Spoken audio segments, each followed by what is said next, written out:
Hello, everyone. Michael Jordan fans are the best. And today we're going to be talking over the subject: can 80s and 90s players, or would they, be stars in the NBA today?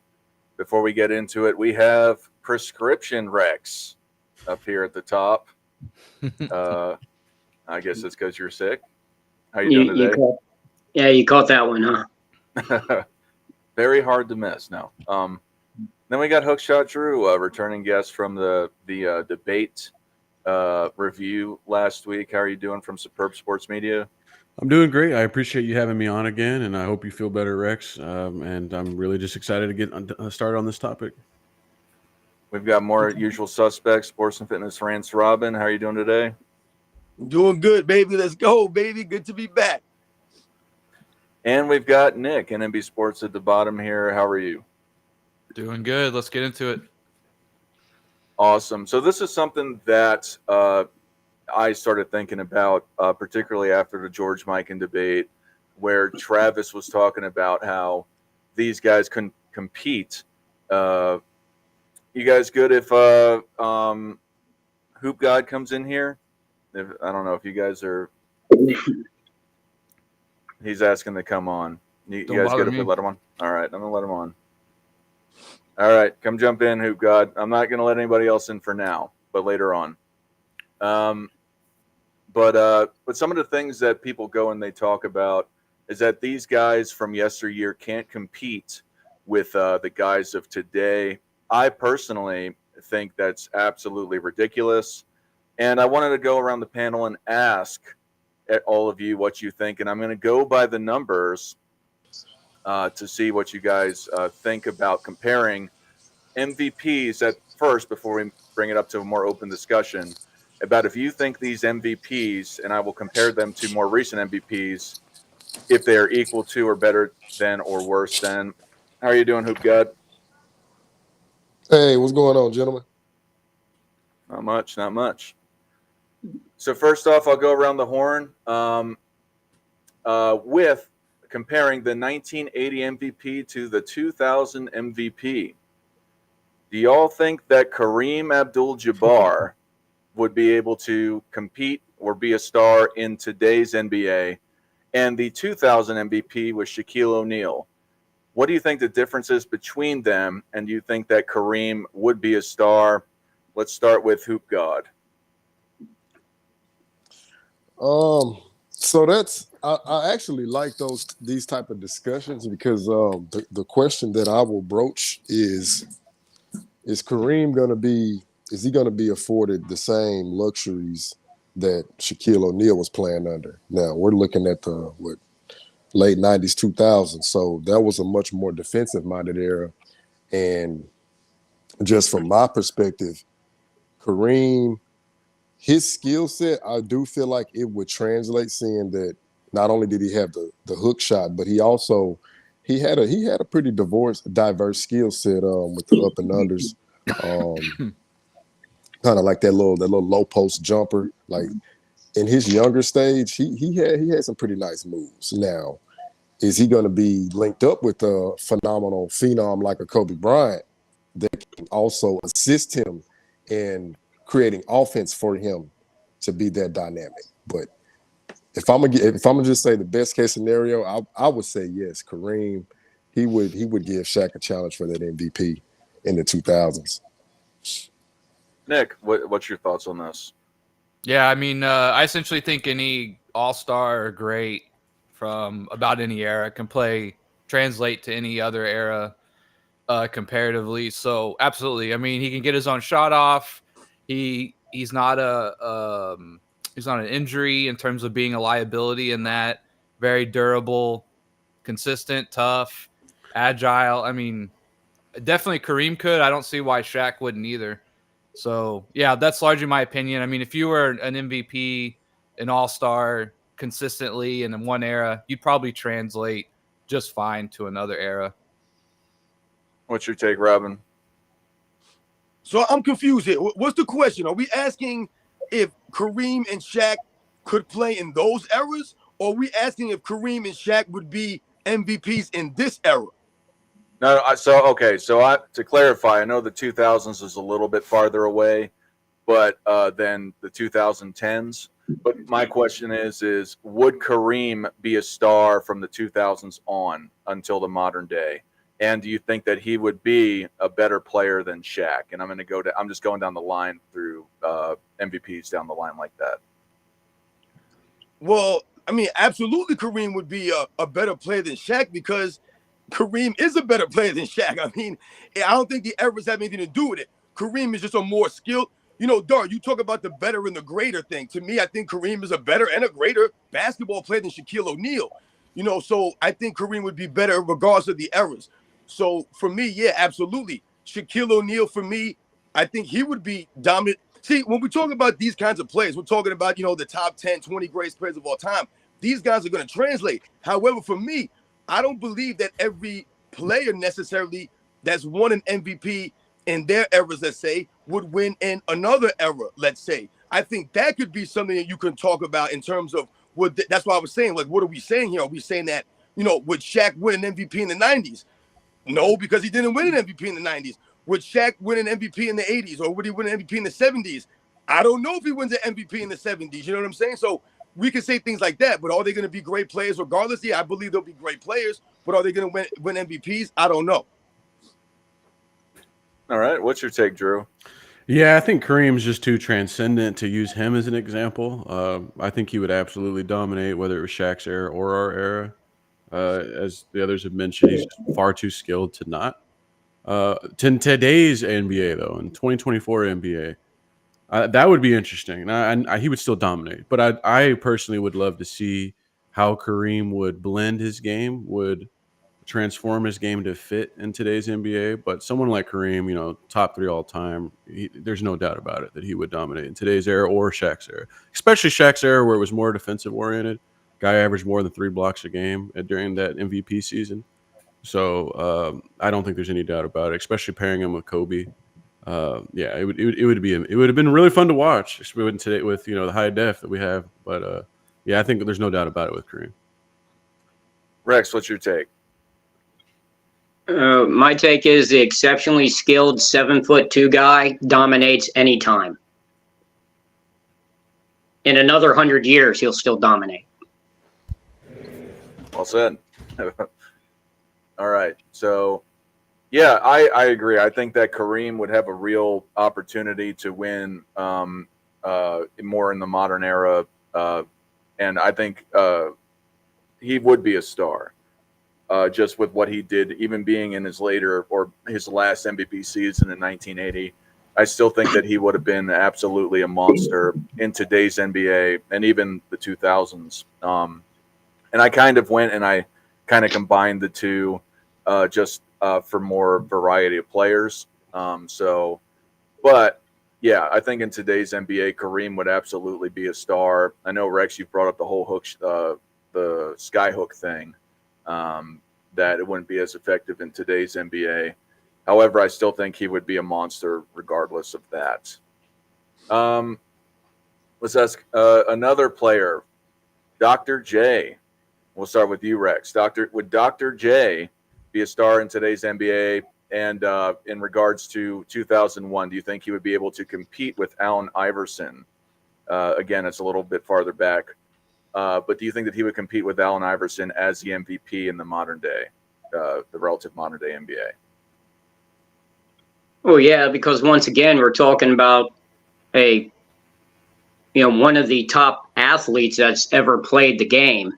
I mean, he was one of the original leapers, flyers, and that type of thing. And the game has just gone more to Dr. J's style. He would fit in more at the last 20 years because how they've loosened the rules of the game to allow for the athleticism to shine.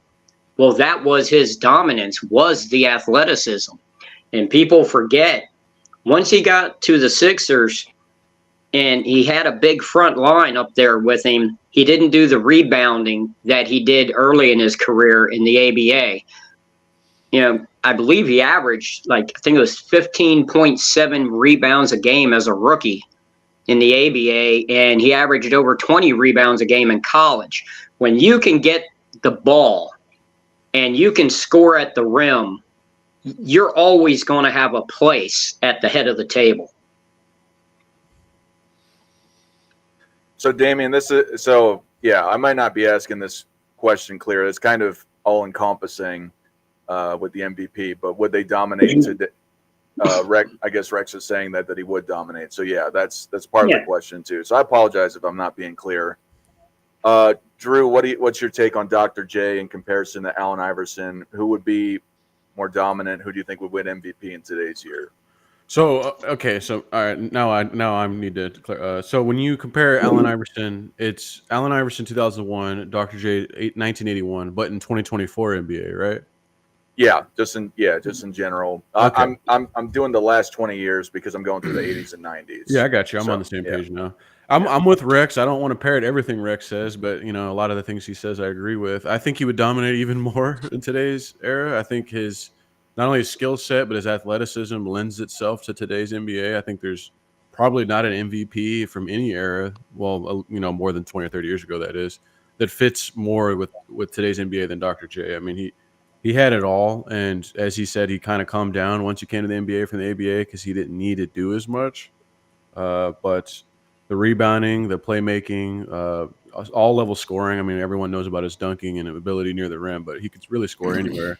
And I don't really see any flaw in his game, at least from what I was able to watch. So I think he would take it over Allen. Allen Iverson was a spark plug who could just take over the game at any moment. But I mean, Dr. J was doing that at a time, when they forced a merger because of this guy. So no doubt about it. What's your take, Robin? Yeah, see, once again, man, when we're talking about Dr. J and Allen Iverson, man, there's no comparisons here. Okay, no disrespect to Allen Iverson. He's not of the ilk of a Dr. Julius Erving. He's not on that level, man. Okay, so those are something we have to understand from the beginning right here. We're talking about an iconic player in Dr. J and the icon of Allen Iverson. But to me, in this era, Dr. J would be sensational, man. Who has the swag of a Dr. J in this era right now? These guys in this era, they don't have the swag of someone of a Dr. J, man. This guy was class personified, the way he moved on the basketball court. Very few players in NBA's history have moved the way that Dr. J has moved on the court, captivated the people the way that Dr. J has, man. So when we talk about being successful in this era with the way they're marketed and things of this nature, Dr. J would absolutely be one of the most dominant figures in the media right now, man. The way that he played the game, and like I said, his swag and his marketability, man. This is not to take away from Allen Iverson's swag and his marketability because he's right up there in those kinds of categories. But it's the on-court game to go along with that Dr. J seals the deal and differentiates himself between someone like an Allen Iverson, man. So once again, you can clearly see the MVP from 2001 and the MVP from 1981, although they're MVPs in name, they're not necessarily on the same level. They're not necessarily in that same ilk, man. What do you got to say, Nick? Yeah, I was trying to think of who I would compare Dr. J to today stylistically, and John Morant kind of came to mind just in terms of another star.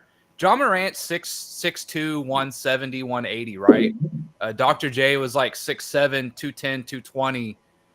In today's more open offense and spacing, I just think Dr. J would still crush it today.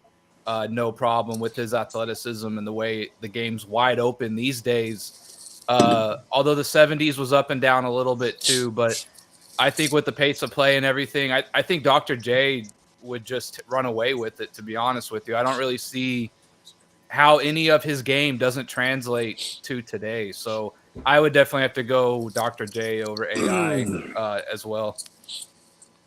All right, what you got to say, Hoopgod? I mean, I want to echo just about what all of you gentlemen were able to provide, especially what Rob gave as far as Dr. J being the ambassador of the league, because I think that gets overlooked. What I like about Dr. J, just real quick, I'm gonna get back to basketball, but just how he articulated himself, right? How he conducted himself. You never heard of anything negative, like any negative publicity dealing with Dr. J, seeing that the NBA could get behind him and let him represent their brand. To me, that's also it's a testament to who he was and the impact he had on the game at that time. But getting back to basketball now, I come up in that era when Iverson had the crossover in the braids, I was in junior high going to high school. So look, I know how to separate my love bias for Iverson and just get to being a better basketball player. Dr. J would be perfect for the 2000s or this modern era because number one, he was more efficient. He was not as ball dominant as Allen Iverson. Higher IQ, better decision maker. Because when you look at that squad that Allen Iverson had going to the finals, I really think they could have been a more complete team had Iverson's style of play allowed somebody else to create offense and be a playmaker. Like they literally were like, we're going to play defense. You put up the points. Yeah, that'll work. But when you get to the final, somebody can key in on you, especially in an elite team. But a guy like Dr. J, who can play, he can dominate in a team setting. I'm going to take that all day long. And again, I got mad love for AI. Bubba Chuck, the crossover, but if I got a decision between Dr. J and AI, I'm gonna take Dr. J, man. Yeah, I take Dr. J too. And me being a Sixers fan, I on the opposite end do not have a lot of love for AI because I always thought that he could put more out there. Now I'm not saying I hate him, but I do personally think he's a little overrated. Great player. I mean, he went to the finals. He was an MVP and I think 4-time scoring title. Hey, Dart, quick question. Did you watch that sit down that him and Larry Brown had, everything but the chip? I haven't, but that sounds interesting. Okay. Well, yeah. I mean, I won't spoil it. I'll just let you watch it first because you hit on something that it kind of resonated with me. But I'll let you watch the docuseries first. All right. But yeah, I would pick Dr. J over him too. Both Sixers legends. Both did a lot of great things for the league. But also with Dr. J, I don't know if he was totally the best league ambassador, trying to rip Larry Bird's throat out of his voice box out of his throat. But in general, yeah. No, that's the 80s, baby. That was the 80s. Hey, Dart, you got to tell the whole story. But Larry Bird kept telling him, he said, "All right, Doc, 42-6, Doc, 43-6, Doc." yeah, that's a great picture too. Oh yeah, I'm not saying he didn't antagonize him. I'm just saying that he did try to. He didn't rip it out of his throat, so I guess he didn't actually try to kill him. But yeah. No, I would still pick Dr. J, and it stinks because a lot of people overlook his ABA time, but he was dominated in the ABA, all-time great. They went to 4 finals in the NBA, I believe. Absolutely amazing. But yeah, I would pick Dr. J as well. I think he just did more in total than what Allen Iverson did. Let's start with Drew for the next guys. Moses Malone in comparison to Tim Duncan. Could Moses Malone compete for MVP? And who do you think would be more likely the MVP? Well, okay. So I think Moses Malone would still definitely I think he would fit in this era. I think he has a couple of weaknesses that might be exposed in this era. And now when it comes to this might be the first one I flip on for a modern guy versus older guy. I think I would take Duncan over Malone in today's era. Mm-hmm. Now, if they're playing in Moses' era, then I think obviously Moses would run away with it. But Duncan's ability to space, get his teammates involved, play lockdown defense, not just on big men, but even, sometimes switch on smaller guys and still get stops. Everything that Duncan was able to provide, being a cornerstone for a franchise, not needing to be the primary scorer. I would take Duncan over Malone in today's era specifically. Robin? Yeah, for me, once again, I think that when we talk about someone like a Tim Duncan or Moses Malone, this one's a little bit closer, I think, than the last couple of MVPs that we've talked about or compared. So for me, once again, with these guys, we're talking about the cream of the crop here, man, the top guys. So for me, the eras is irrelevant, whatever era they're playing in. And to me, I think Tim Duncan is the overall superior basketball player. So I don't think the era would matter for Tim Duncan as far as him being more dominant or winning an MVP over a Moses Malone. I think Moses Malone would be fantastic in this era. We think about the volume of three-point shots that are thrown up. Moses Malone could live on the offensive rebounds in this era. I mean, my goodness, he could probably average 20 points a game, just offensive rebounds in this era, the way these guys chuck up shots. I mean, my goodness. So absolutely, his game would definitely translate to this era. And we think about Tim Duncan. I mean, my goodness, Tim Duncan, what doesn't he do good? I mean, everything he does is good or great. And the steadiness of Tim Duncan, to me, is what separates him from a lot of the all-time greats, the top guys.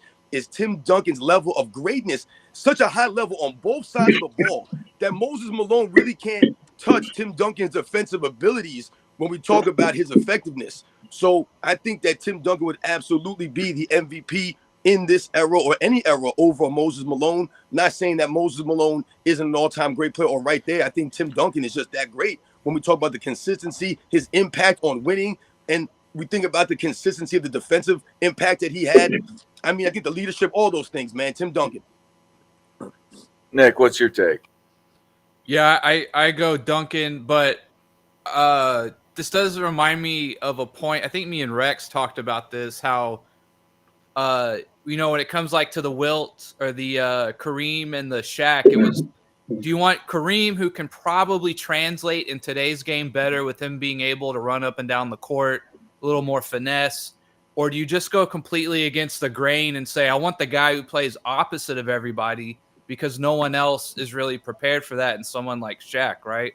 So it's kind of, I think they're, in the revolution of the game, I think someone like a Moses or a Shaq, I think, is going to come in the league the next 5 or 10 years, and they're going to really bring back the inside out. I think it'll be a revolution to counteract, the outside shooting and stuff.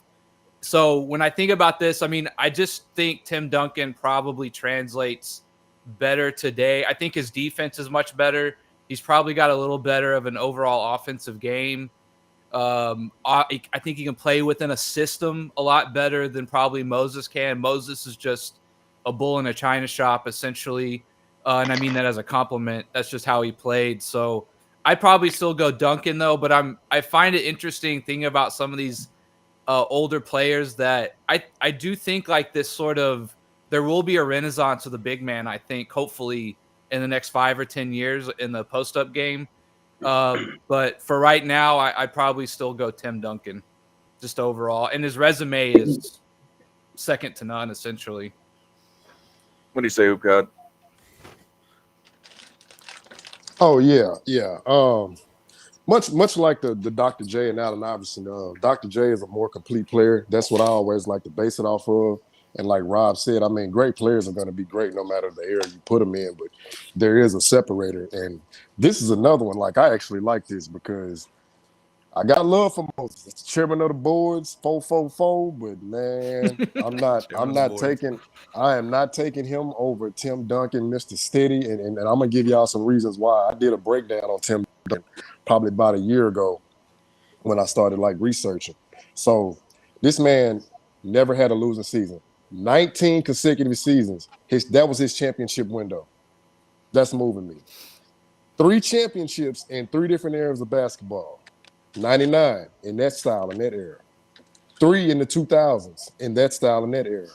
And as soon as they moved to the 3 and D spacing and shooting, they win by a 15-point margin. We're not gonna say who the culprit was he beat, but I'm just saying, like, when you look at Tim Duncan's career, no, it doesn't stand out. It's not flashy. You be like, oh, he's boring. Okay, but he's winning. So I'm not understanding what's him being boring or whatever. You look at him defensively, he was always the anchor. And I always tell people, these things don't show up on the stat sheet. When you got like a Bruce Bowen or a Steven Jackson, guys like that, right, they can play more aggressive on the perimeter because they know they got somebody on the back end that's going to clean up their mistakes. So I always tell people, if the defense starts with him and then they get on the offensive end and he can carry that team in 2003, which to me is a top 3 playoff run of all time, I'm like, come on, man. Give this man his appropriate respect. If you're a Laker fan, I know you're biased. If you're a Celtics fan or whatever, like, I know you have a bias against this man. When I see people trying to rank him in the bottom 10, like, stop. Like, I'll listen to somebody saying top 5, but anything below than that, like, nah, I'm not listening to that. So, and I got a choice to pick Moses Malone, Tim Duncan. In this era, I'm taking Duncan because of he's a more complete player.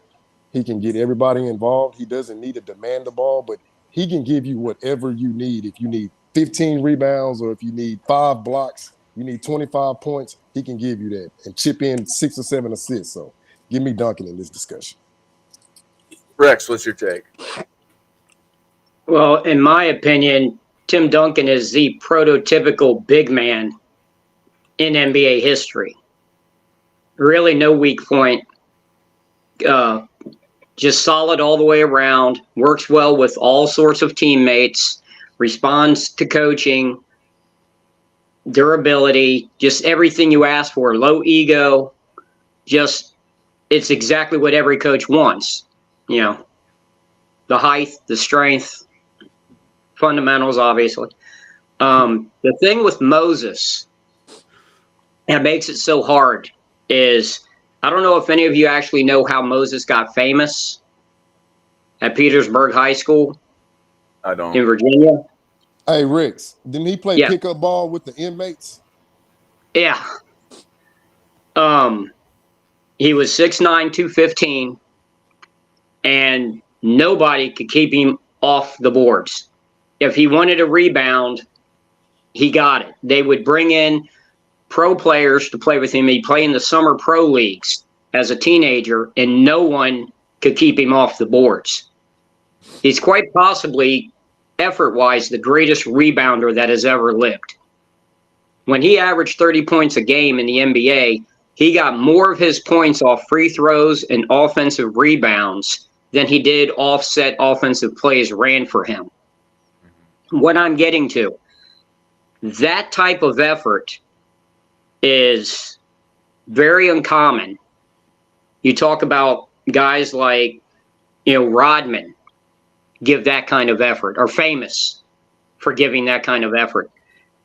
And the production, what you got with Moses was the constant hustle, the never quit. You kept the other team's front line in foul trouble, and you kept the pressure on them to stay. They couldn't run. The other team could not get out and run because you had to keep at least two men under the board to secure the defensive rebound, or Moses was going to grab it. That's how he got famous. That's how he ended up going pro out of high school to the Utah Stars of the ABA, then to Buffalo, and then Houston in the NBA. So while Duncan is the far above, yes, absolutely, I think people are sleeping on Moses being able to succeed in this era because there is no, it's the whole contrarian thing that me and Nick had discussed. There is no one else like Moses today. And if Moses, young Moses, not Sixers Moses even, but Houston Moses of the late 70s was in the league today, every team would have to change their defensive assignments and how they play defense in a half-court set when playing his team. And now you're playing the other team's style of ball, not yours. And that makes every team less effective. Whether he would be an MVP candidate, that could possibly be a stretch. I can understand people saying no. I can understand people saying, well, possibly. He wouldn't be the obvious that Duncan is. But don't sleep on what Moses brought to the table because no one like him is playing today. And to throw that type of talent into the league would totally disrupt the norm. Yeah, it would be a total system shock. Everyone would have to adjust. No, I totally get what you're saying, Rex. For me, I'd have to pick Duncan, but yeah, Moses was a great player. And we're talking about Moses in 1982 and 1983 in comparison to Tim Duncan in 2002 and 2003. So I would still pick Duncan, even though both won back-to-back MVPs during that time. I'm not going to reiterate what everyone was saying, but just to the point of is that at that time, Duncan was an absolute monster. I mean, he was winning MVPs over Shaq, over Kobe was coming into his own, amongst other all-time great players during that time. Allen Iverson had just come from winning MVP with being a scoring title champion and just going to the finals. Yeah, I would pick Duncan. But yeah, Moses was great. I think he'd be able to compete. I just don't think he would beat out Tim Duncan though. All right, No. so the next one I'm gonna lump together Larry Bird or Kevin Garnett and Steve Nash. If you want to put it in order, and we will start with Robin on this. Who would win MVP? I would assume that everyone's going to say Larry Bird can compete. Yeah, I was like, do we even need to do this? Yeah.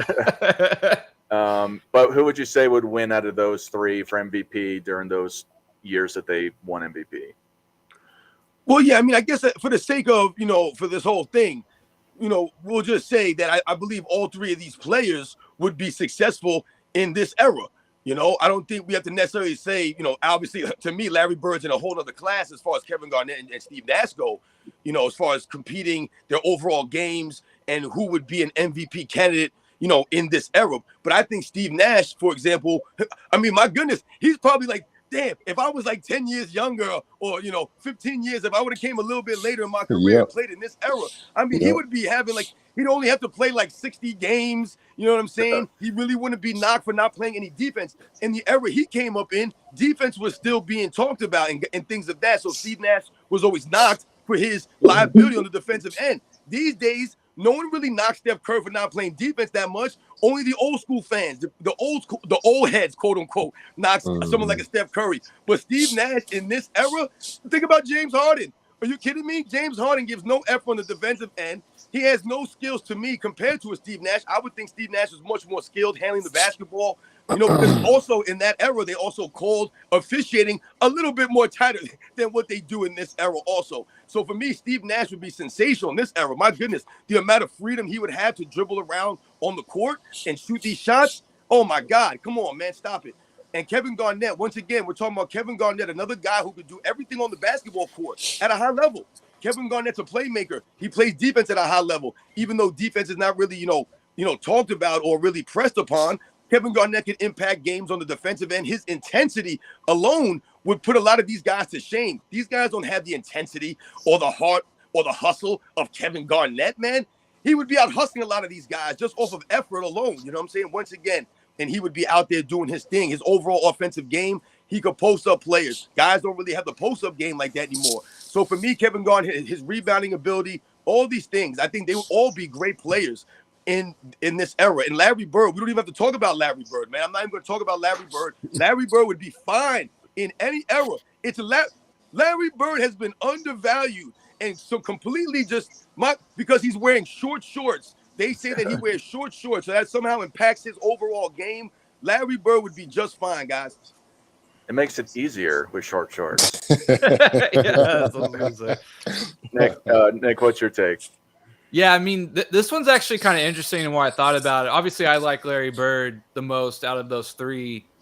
But to what Robin was saying, to try and put the players in today, Nash might actually have the best argument, with the open floor. And he famously said he wished he would have shot more threes in his career, the way he sees the game is played now. So if he took that mentality to today, I mean, who knows? Maybe he's averaging 30 and 15, I mean, it'd be crazy to think about, but it's not totally out of the realm of possibility that he might do something like that. So, I mean, obviously for me, it's Bird. I think he has the case for the best all-around game of any player, size for size, pound for pound that's ever played. So, I mean, obviously I think Bird's the best of those three, but putting them in today's game, Nash might actually have the best argument. That's probably, I might be in the minority with that, but seeing how it's so skewed towards offense, like Robin was saying, and his defense wouldn't get picked apart probably as much as it did when he played, Nash might actually have a case that he might be the best player stats-wise in today's game, right? I mean, him and Bird also part of the 50-40-90 club, right? So that one's actually a little more interesting and closer than what I thought when I first heard it. But I got to go Bird. I think he's got the best game of the three overall. Garnett was my second favorite player to watch outside of Dirk or a Maverick when I was coming up. So I love KG. I loved his intensity. He's a little crazy, which I kind of liked. That was the reputation he had, talking to himself and whatnot. So it's close. But I'd probably have to say Bird and Nash, I think, might have a slight edge on KG in terms of today's league, right? So, but again, it's close. But yeah, that's kind of how I feel about it. All right, Hoop God, I'm going to use the bathroom if just Rex pick up from Hoop God if I'm not back in time. Okay.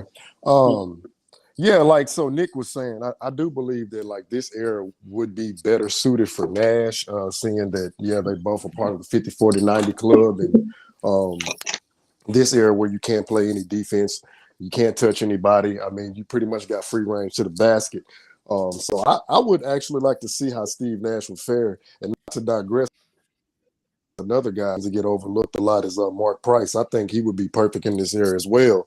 But I won't get too far into that. Steve Nash, when I went back and was just like looking, what he did with the Phoenix Suns team was phenomenal. So I have to give him all the due, credit in the world for that. KG, another guy that I'm like, I like his style of play. I like the psychological games he played on people, coming out there being super intense and the hustle. Like, to me, KG embodies a lot of the stuff that don't show up on the stat sheets. Because I think people, like when I'm in other platforms, they always want to talk about points, assists, rebounds, yada, yada, yada. But I'm like, okay, can you give me something outside the stat sheets? Can you give me something like intangibles, like in leadership? Can you give me that type of stuff? And it's like they have a deer in the headlights look like, okay, so you don't know anything besides the stats that are on Basketball Reference or whatever. But when I get to Bird, I'm looking at Bird like this guy was a double-digit rebounder for his career, right? Not only that, but he was 50, 40, 90, and he really didn't start shooting the three until what, like 1983, 84, because his first couple of years he was at the power forward position. So I'm looking at all these variables at play, and I'm like, okay, well, Larry Bird, this era, you can't touch him, free range to the basket, not gonna die. And I mean, he can handle like. He can also shoot like a two guard, and I mean, everything that Larry Bird possesses is perfect for this era. So yeah, I'm taking Bird. Rex, what do you got to say? All right, well, Who God slipped in the Mark Price reference on me before I could. Thanks a lot for stealing my thunder. Oh, my bad, Rick. Well, I think of any player from back in that era that was a very good player, that this era he would be a great player. More than any other player from that era, I think his stock would rise more than any other. Mm-hmm. But about these three, to me, Kevin Garnett, to me, has always been that glue guy player with all-time great ability. He's the most talented glue guy in NBA history. For those old heads that know what a glue guy is, what Who guy was just talking about, the guy that keeps everyone together, leads in the locker room, leads you out on the court, will take the responsibility, take the heat to, protect teammates, that type of thing. I always thought that KG had that. He was totally that guy. But of all the guys in NBA history that played like that, he is the most talented one. Mm-hmm. The problem with him today, I think, would be his emotions and how the game is officiated as far as texts are these days, how ridiculous they get with some of these officials, with some of these calls. KG, I think, would really struggle some nights. Obviously, 8 out of 10 nights, he'd still be KG. But when you're talking about an MVP, about being able to win the MVP again, I think that might just be enough of a hindrance to put someone over him, because he'd have that as is seen today as bad publicity, getting tossed. Because I actually officiated a KG game in high school, and he is every bit as crazy as what his image makes out. When it comes to Nash really was like the modern point guard, right? I mean, what guys are now, the top point guards in the NBA now, isn't that really what Nash was the first of? But the ones now maybe higher athletically, but not quite as skilled with the ball as he was, like the 50, 40, 90. So it would be right in his ballpark, but we're starting to get a dearth of that kind of player. So I'm not sure exactly how much he would stand out. That's a good point. And And being MVP means standing out. I'm not talking about whether they'd be great or whether they'd be all-stars. I'm talking specifically the MVP award. Bird, the advantage to Bird is really when you look at the modern guys, he's Jokic and Doncic, right? He's right in the middle. He's bigger than one, not as big as the other. Kind of plays like both. It's funny that a country boy from, in southern Indiana who grew up in the 70s really is almost almost you'd say the ancestor of the modern NBA MVP. I mean, when they're all foreign players are winning the award now. Most of the guys at the top of the league are foreign or European for the most part, and they play that all-around offensive game. They're slow-footed defensively, but because of the defensive rules of these days, it really doesn't hinder you. So I just think it's funny that when you look at Jokic, who's won a championship and is it 2 MVPs, possibly going for a third? I know some people say he got robbed. When you look at Doncic and how fast he's 10,000 points in 6 years and in his type of one-up game. I mean, really, both of them, if either one admitted that they patterned their game entirely after Larry Bird, there's no one that would doubt that, right? I mean, that's really what their games look like. And they're the best in the modern game. And Bird was the best 40 years ago. It just shows you that the game really hasn't changed. The only thing that has changed are the rules makers of the NBA and trying to fine-tune the product that they're putting on the court. The game really hasn't changed. Yeah. Drew, what's your thoughts? Who would Bird or the other guys? Well, I mean, these guys have pretty much covered all the points I would have made. I mean, out of all the ones we've done so far, these are the closest. The Bird being in there kind of muddies up everything because it's just like you got Nash, you got Garnett, and then Bird, and just kind of tips the scales. But all three of these guys, I think, would have made it in the modern era. I think Rex brought up a point I didn't consider, which is Garnett's being kind of a hothead would, tee him out. He'd be teed out a lot. But I think that when it comes to Nash versus Bird, they're both really good examples of what a modern player would look like, especially Bird. I mean, the guy was, 30, 40 years ahead of his time. But I think Bird's size advantage, being still the only 2010 5 guy there ever was, I think it still has to go to him. I mean, Nash was a bit undersized. We see guys like Nash all the time. I think he's still very similar to CP3.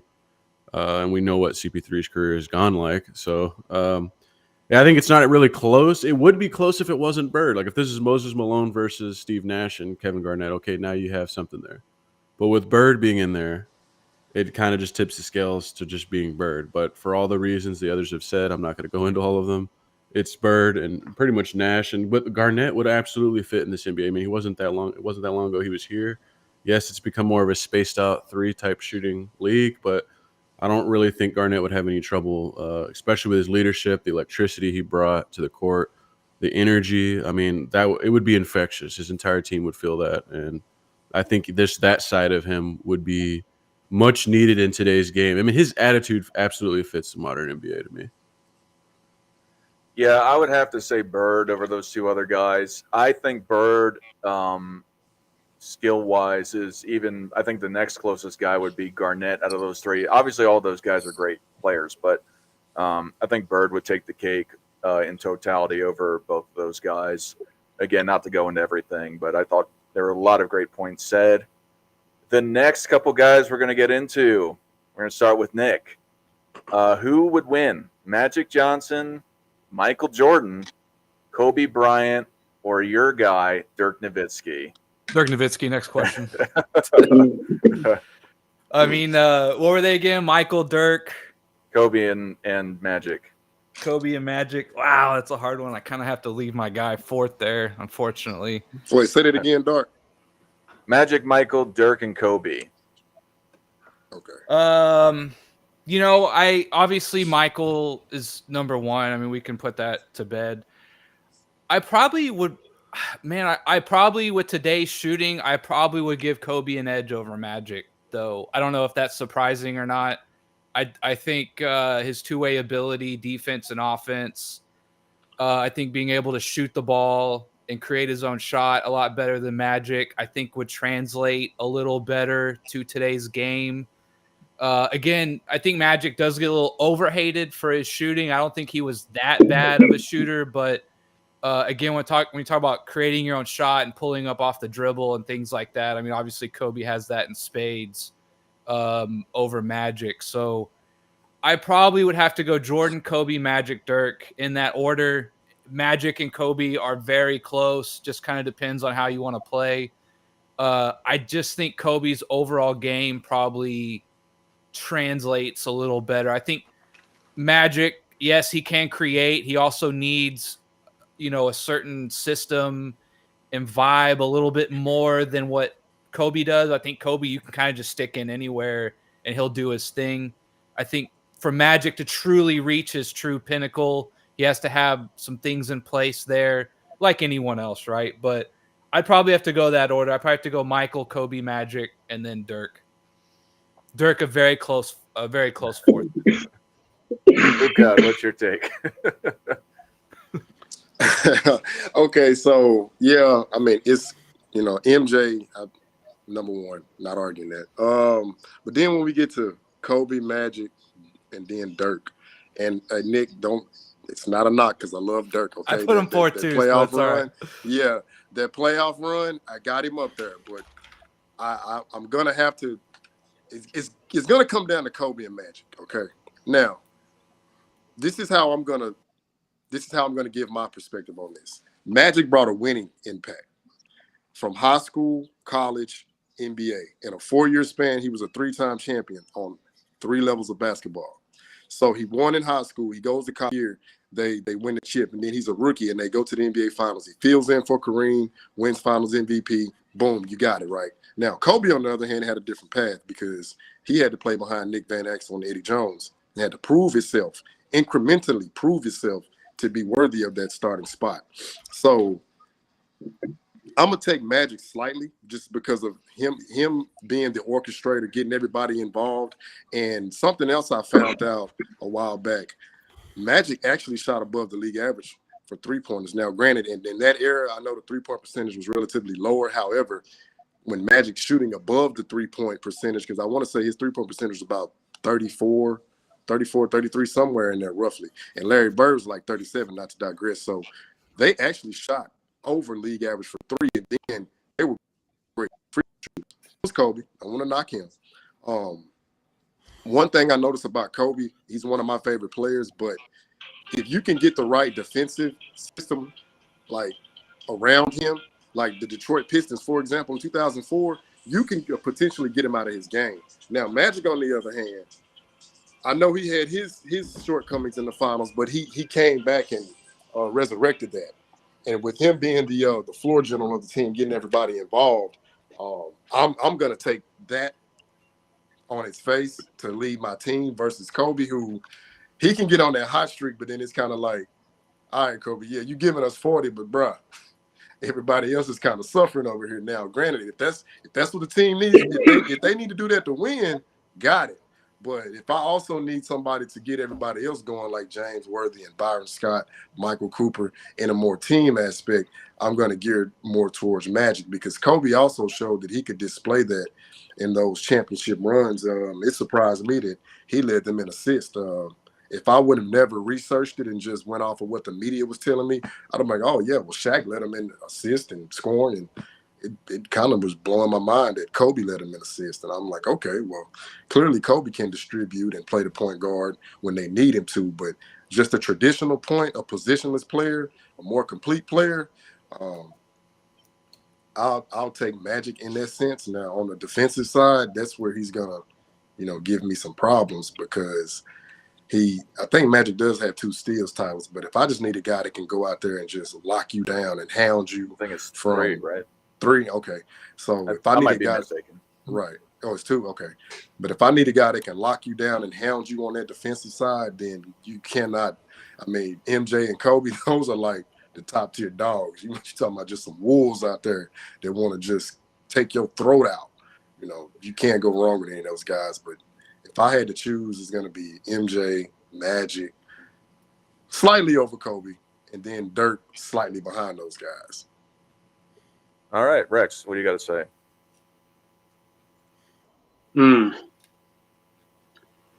All 4 of them are capable of it, obviously. But if they were to be playing in a modern game to like vie for the MVP today, I mean, the first answer is always going to be Jordan because he's the beauty queen, right? It's like when you just close your eyes and imagine what you want your MVP to be able to do, he did it. Yeah.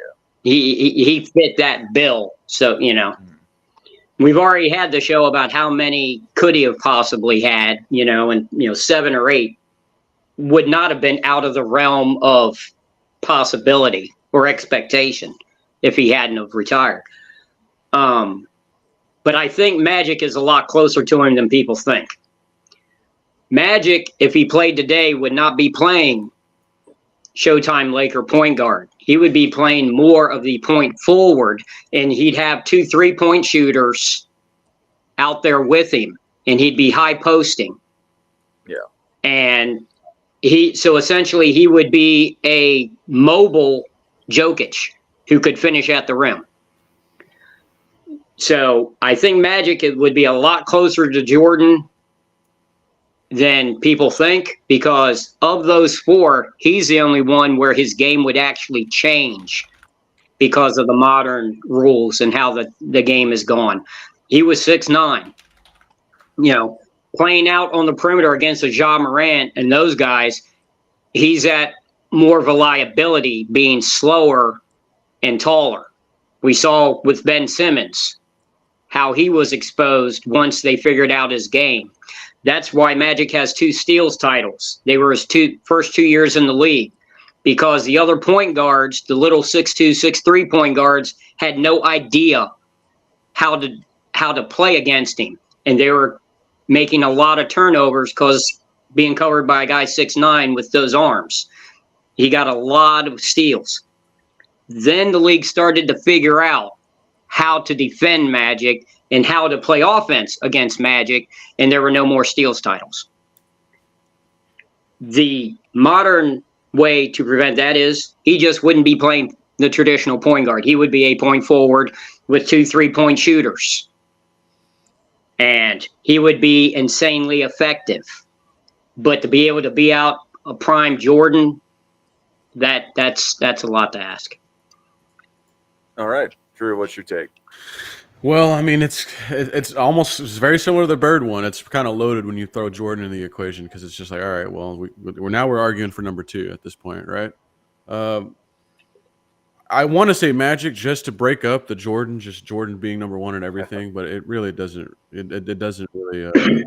It wouldn't make sense. I would only be doing it to get attention, to put Magic over Jordan. But for the same reasons that Rex said, I like Magic in today's NBA because he doesn't have to play the traditional point guard spot. And then to what Hoop God said earlier, his last year playing, when he was gone for a while and came back out of retirement from HIV to play, he had a 3-point shot. He could shoot. He shot over 38%. So he had a shot. He wouldn't be having to play the way he was with the Lakers when he had, all these guys around him, like Kareem, for instance, where that's always going to change his game, playing with someone like Kareem. So it's I like Magic a lot. I would honestly would love to see what that would look like, because he could be playing the 4 spot, he could play a 3 spot, he could play anything really and still do very well. I mean, he played the 5 spot in the finals, so I would love to see what Magic can bring. He has more of a shot than people want to admit. One of the greatest passers, probably the greatest passer of all time, and that would be super helpful in today's league. Imagine him running the floor and he's eyeballing somebody, and he just suddenly fires a pass to the corner for a 3. I mean, you're going to see that play 5, 6, 7, 8 times a game with Magic on the floor. So the amount of just setting up. I mean, he could easily average 15, 20 assists in today's NBA, I would say. So I'd love to see what Magic could do. I'm going to put Magic number 2. Kobe's game is so similar to Jordan's that, I mean, you could even have a solid argument for him being number 2 as well. And then Dirk Nowitzki being a 7-foot 3-point shooter. We see what Karl Anthony Towns is doing today, but Nowitzki was, to me, a bit better on both ends than Karl Anthony Towns. So yeah, I'm gonna take Jordan, obviously, but Magic, I would be more curious to see what Magic would look like in today's NBA than I would Jordan, because Jordan's gonna do what Jordan's gonna do, and they're not gonna be able to stop him. But I think seeing how Magic would adjust his game to today's NBA would be more interesting. All right, Robin. Well said. Yeah, see, so once again, man, this is what I'm talking about here. All these players that we're talking about, they'll be able to be successful in all these eras. In this current era, they'll be successful. However, the difference is, as we can see, as we've done this, what's the pattern here that we've noticed? We've talked about a lot of these players from more recent eras, and we've compared them to guys in the past. And what we've noticed here is that these more current players, I don't think a lot of these guys would have won MVPs in other eras. That's what we're starting to notice here. Guys like Dirk Nowitzki, no disrespect to Dirk Nowitzki, but he's not of the ilk of some of the guys that we're mentioning. Steve Nash, no disrespect to Steve Nash, but once again, he's not of the ilk of a lot of the guys that we're mentioning here. Kevin Garnett, no disrespect to him either. He's not of the ilk of a lot of the guys that we've mentioned here. Also, so we must think about these things. When we've mentioned guys like Kareem Abdul-Jabbar, Larry Bird, Magic Johnson, Michael Jordan, Dr. J, these names, these are guys who people consider top 10 players in NBA's history at worst. The only guy that we've mentioned so far of this current or more current era is Tim Duncan, who really deserves to be in these conversations. He's really the only guy. And now we've mentioned Kobe Bryant here on this list. So what we've seen here is that no doubt these players would be successful, but they would not be MVP caliber players in other eras, in my opinion. And I think that's clear as day as we've gone through this list now and we've seen several players here. So absolutely, Kobe Bryant, Michael Jordan, Dirk Nowitzki, these guys will be successful in this era. Magic Johnson, they'll be successful in this era. And like you guys stated, in different ways. Because as we've stated, with the rule changes of the league, and we talk about guys' lack of effort. I don't know how many times I've talked about the lack of effort by a lot of these guys, man. The hustle of these guys. When we talk about some of these past players, a lot of these guys, like a Larry Bird, for example, he was known for his grit. That's what he was known for being a grit guy, for having that level of toughness, that level of hustle. These guys maximize their careers. Moses Malone, Rex talking about the amount of effort he gives. This is the X factor for a lot of these older generation type players that we don't see from a lot of these players today that's going to separate them. Magic Johnson's going to give the effort. These guys are going to give the effort. They're going to be successful. But to what degree is what we're seeing. Some of the players are not going to be on the level. So all these guys would be successful. Michael Jordan, of course, man, the work ethic of these guys, to put the work in practice, their overall games. To me, someone like a Kobe Bryant, the problem for Kobe Bryant has never been the on-court skill per se or what he does. To me, it's always been the mind. It's been the gift and the curse for Kobe Bryant. That's been the problem for him. It's always been his mind. He doesn't know when to pull back. So he'll take these bad shots from time to time. He'll overdo it sometimes and sometimes put himself in bad positions. So it won't necessarily be him having to do it in this era because these guys can't touch you or play any kinds of defense of that nature. So it would change his mindset. So all these guys would be different, man, but they would all be great. Yeah, I agree with that. So this is all we're about to finish up the 80s, and I think it's clear with the 80s, at least in comparison to the 2000s, which is I wouldn't necessarily classify it as the modern era. However, LeBron has played in it, so there's some sort of continuity versus some of the stars, although he's really the last one that's still on top of the league.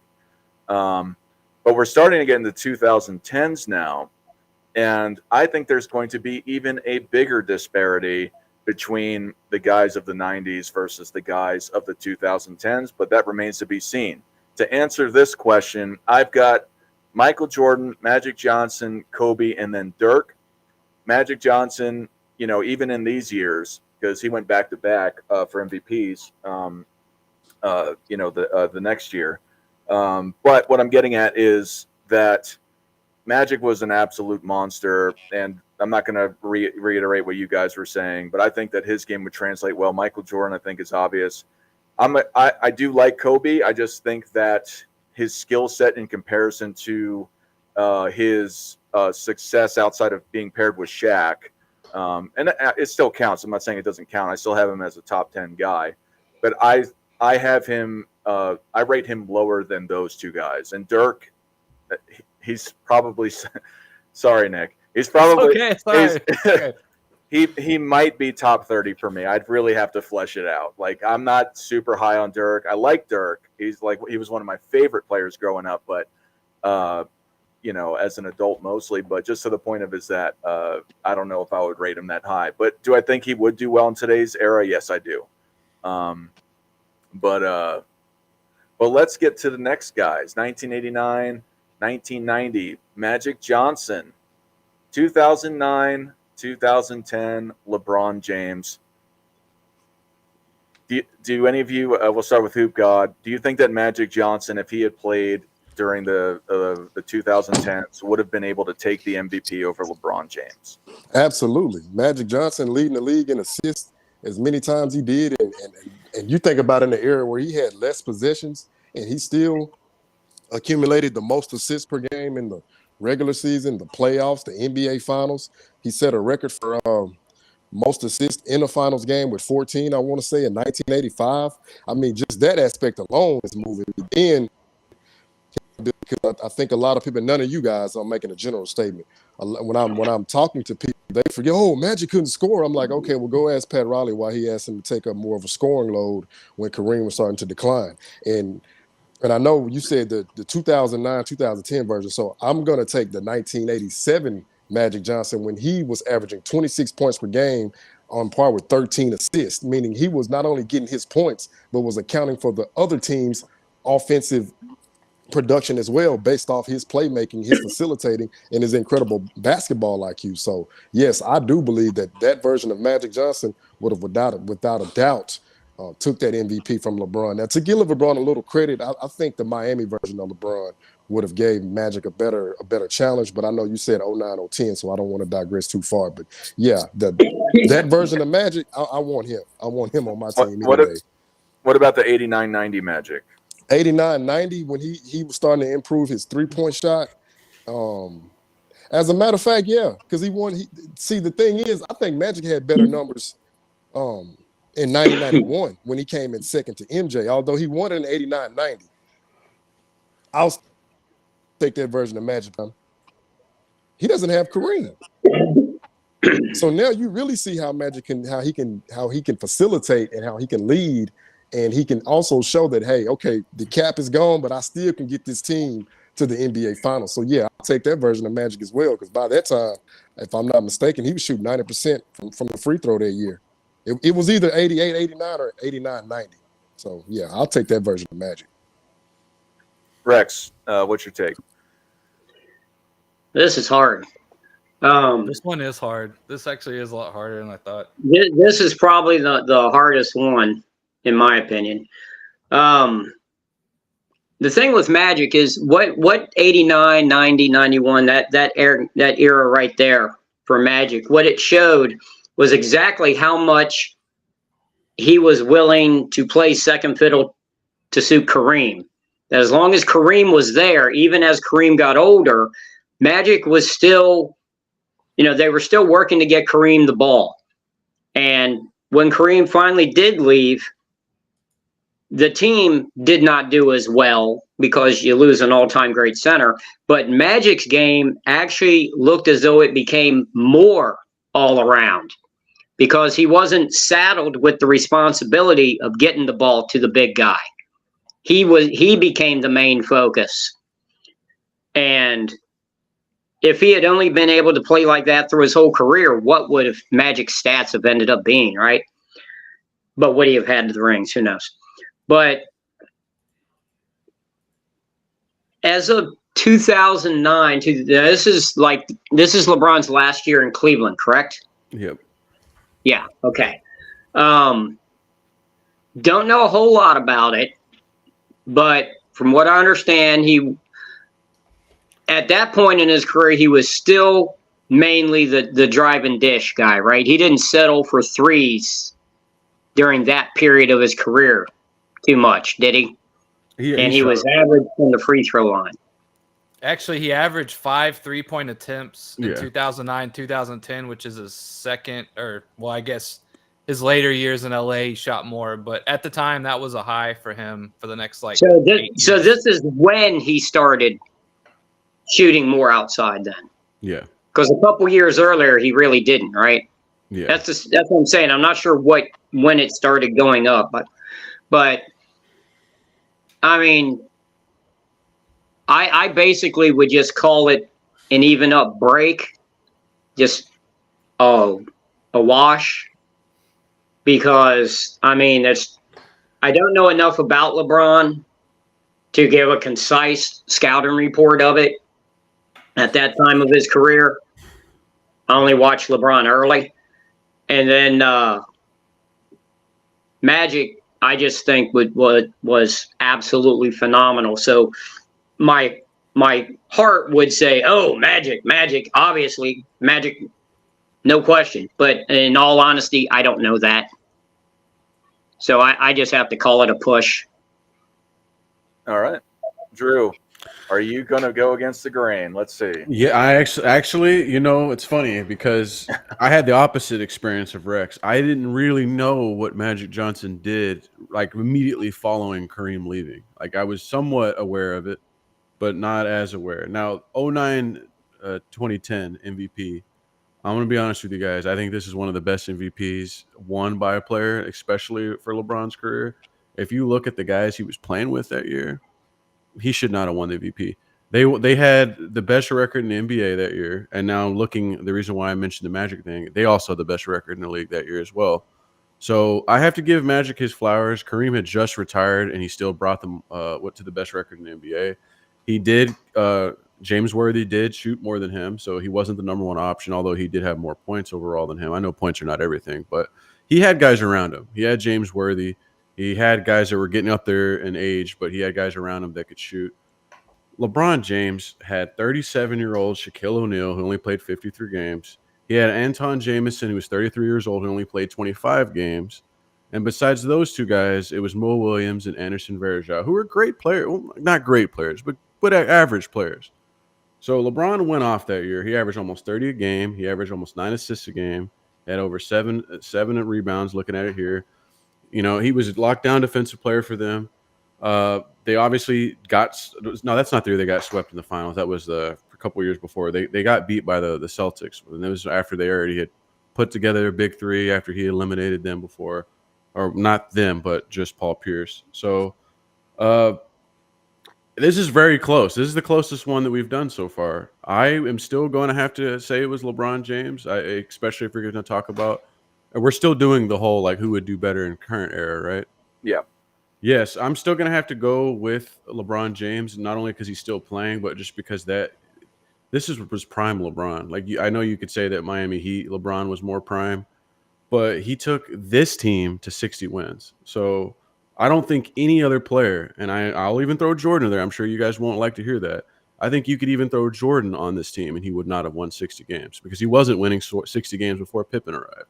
So this right here, to me, was a huge example of just how dominant LeBron was, but also eye-opening for him and why he needed to get the hell out of Cleveland because he was never going to win there.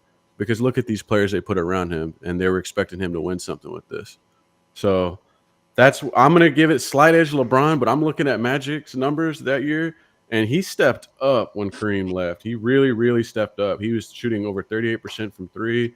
He was almost a 50-40-90 guy. Would we have expected that from Magic Johnson? He was almost 50-40-90 that year. But I'm still going to have to give it to LeBron just because of how insane that year was. And I remember that.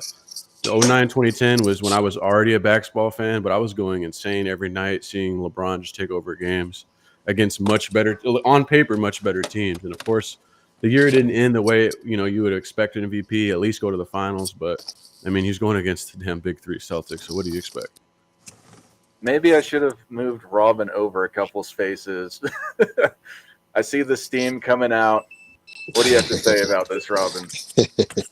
My Get him, man did the Rob. typical LeBron James fan Get stuff, him, man. Rob. Get He him, Rob. immediately went to the teammates of LeBron James. He immediately went to LeBron James was carrying these guys. He immediately made it about nonsense that has nothing to do with LeBron James and the Magic Johnson MVP conversation that we're having here. But this is what these guys do. They must always have an excuse for LeBron James. He talked how great LeBron James was in that season. However, LeBron James couldn't even make out of the second round that season, but he was having such a great season. Couldn't even make out of the second round. And what's he going to say? Oh, LeBron James was playing with this guy. He was playing with that guy. Once again, not putting any responsibility on LeBron James and his lack of overall development in his game, which goes to why he wasn't able to get out of the second round, even though they won 60 games. So they won 60 games because of LeBron James, but when they get into the playoffs, they didn't win because of his Magic didn't teammates. either. That's the nonsense of these guys. But let's think about Magic Johnson and LeBron James here. One thing we can say for certain as it relates to this conversation here, we think about Magic Johnson in 1990. Magic Johnson can absolutely win an MVP in the 2010 NBA. We talk about LeBron James Eastern Conference. We think about the 60-plus wins they won that year, 61 wins, whatever it was. They won 66 the year before. He won back-to-back MVPs. The same thing as Magic Johnson, 89-90. But once again, what did he have to show for it? Nothing. The year before, he was bounced down in the Eastern Conference Finals when they were hyping him up to go against Kobe. Magic Johnson was in the NBA Finals. So we have to think about these things. And I don't think we can say that LeBron James is going to win an MVP in 1990 over prime Michael Jordan, prime Magic Johnson, over Hakeem Olajuwon, prime Charles Barkley, who a lot of people say should have won the MVP in 1990. So I don't believe that LeBron James is winning an MVP over any of those guys in the 1990 season when we think about his overall success or lack of overall success and his impact on the team, which has never really been there, which is why, like he said, the season didn't end up the way you would have hoped it would have been because LeBron James failed. Weren't they up against the Boston Celtics in that second round? I believe they were. But once again, it's always the teammates of LeBron James. There's no excuses for these guys. They're professionals. So I'm going with Magic Johnson because Magic Johnson has all the intangibles over LeBron James. All the grit, the heart, the leadership, galvanizing players, getting them and making them better. It's Magic Johnson, hands down. So before you move on to the next guy, he mentioned that. No, there's nothing to move on from. Go to the next guy, man. Okay. You said what you had to say. I got You're you. done. All right. For me, I'm gonna have to say I believe that's everybody. I have to say that I would probably call it a push as well. I just think that LeBron has done well enough. He's won more MVPs in total. I'm just simplifying. But I get one thing that I do. Why I have Magic Johnson over Kareem is because of the things that Hoop God and others have mentioned about just his dominance when Kareem wasn't there. And I believe that, and it's not to say that Kareem wasn't a great player, but I think he was not in total as good as Magic Johnson. I do, because I don't know, I have to give it a push because I think that it could have gone either way. I could see Magic winning both. I could see LeBron winning both. If I had to give more of an edge to somebody, I would give it to Magic personally. But I'm not going to go over and say that it's one or the other because I really just don't know. But I think they both would have a chance in today's league, given those time periods of their playing days. Let's get into the next guys. Wait, let me go real quick. I didn't go. Oh, you didn't go? Oh, I'm sorry. My bad. Because I'm gonna ruffle some feathers. So okay. I have to push back a little bit on what Drew said that Michael wouldn't win 60 games. Because the flip side is that is I don't think LeBron would do any better in Michael's situation before he got Pippen either, right? Just the landscape of the league. I definitely think Michael could have done the same, and I think LeBron would have done as worse as Jordan. That being said, I am actually going to take LeBron on this one. I'm going to take the proven commodity 2009-2010, who got 30 points, 9 assists, 7 rebounds, right? His efficiency's through the roof. He had an amazing year, and this is essentially, in my opinion, right, this is what he would play like in today's league, right? You would be getting 37 and 9 from him on pretty incredible efficiency. And Rex kind of said it. If I can get LeBron James going to the hole, aggressive, 48 minutes, then I will take that LeBron, the proven commodity in the more modern time, than maybe Magic translates to today. Maybe he doesn't do as good as we hope. And so I'm kind of going with the higher floor as compared to Magic probably has the highest ceiling, right? If he gets out there and he's dropping 15 assists, scoring 20, 25 points, right? That's a different ball game, but I'm hoping he does that, right? So just from a sort of strategy standpoint, I'll take the higher floor of what I know I'm going to get from LeBron more than likely than Magic. Again, it's very close, right? But I probably would give a slight edge to the known commodity of knowing what LeBron would do in today's league over hoping Magic adapts or changes his game and does better than 37 and 9. I mean, those are pretty insane numbers no matter how you try and chop it up. So I'm going to go a little counter current here, and I'm going to actually give a very slight edge to LeBron over Magic. All right, let's get into the next group of people. So 91 to 93 versus 11 to 3. So Michael Jordan, Charles Barkley, Derrick Rose, and LeBron James. And I believe it's Rex's turn to start.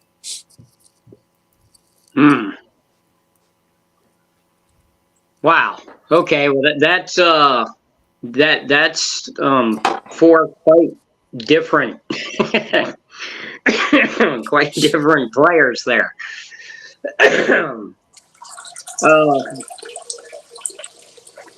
Well, God, silence your mic. That's being in the background. Well, I thought he was playing LeBron highlights. Yo, that's a bar, Rex. Well, the thing with D Rose is, I mean, we really, he's one of the biggest what ifs, right? I mean, what was that MVP year a fluke, or was that what we would have had for a decade, right? So to weigh it against the others is awful hard to do. He's the smallest guy. In today's game, obviously, that version of D Rose would just be phenomenal, right? I mean, he would be at the top. That is what is, his game. I think they put too much on threes when we're having this conversation about this new era, this era being so three ball dominant. None of the guys that have won, we're talking about MVPs here, none of the guys that have won MVP lately, aside from Steph, the greatest to do it, is a 3-point shooter. It's really a lot less relevant than the media makes it out to be. The big thing with with Michael and Barkley was they would take on the responsibility. They always did, right? They always took it on their shoulders. So that guy's always going to get more respect. So when it comes to MVP voting in close races, those types of guys are going to win out. You understand what I'm saying? Mm-hmm. Yeah. But LeBron, like I said, I didn't watch this version of LeBron, so I can't speak intelligently to it. But I trust what Nick says. And Nick said that this was really the prime LeBron. This was prime LeBron, the best he ever was, right? Basically, this era, these couple most years. People would say, yeah, most people would say Drew that. kind of said that, but yeah. Okay. I would have to go with LeBron up there. Now, when we're talking, what year are we talking for Jordan? Is this 92? He won in 91 and 92. So we're talking the 91, 92, not the later Jordan in the second three-peat. Correct. Wow, I don't know. Like I said, I mean, Jordan was the beauty queen. I mean, literally, if practically any basketball player, fan, whatever, were to close your eyes and just describe your MVP and how they played, it would be Jordan. He fit that mold. That was why he was so, for lack of a better term, photogenic. You know, he had the whole bit. His game was the type of game that catches the interest to be MVP. So I'd have to put him up there with LeBron, right behind Barkley in third. Just because he could be erratic.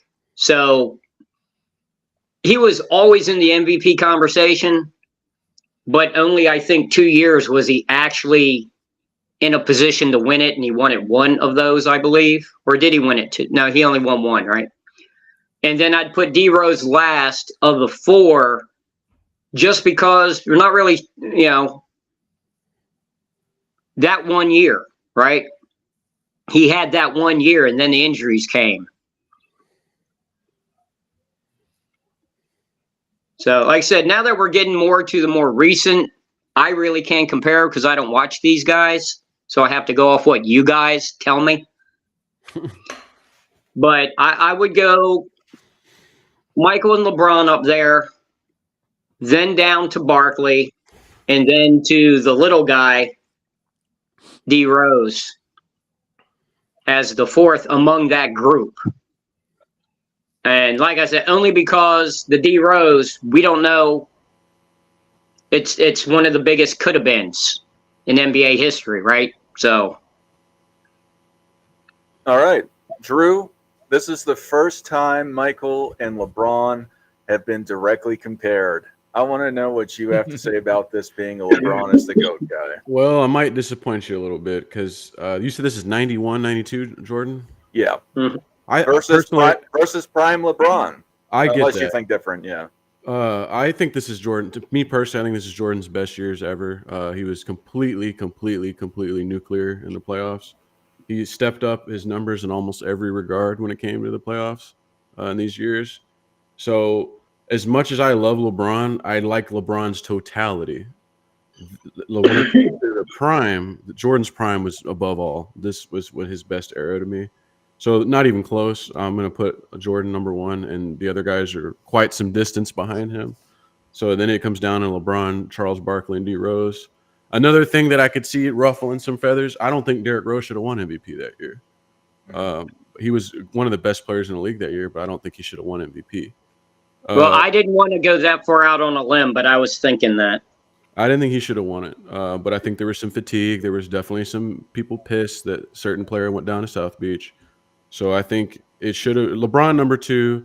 Barkley, though, I know before we got on the air, I mentioned that there's some guys from the old era that I don't know if they could have made it in this era in terms of being MVP type players.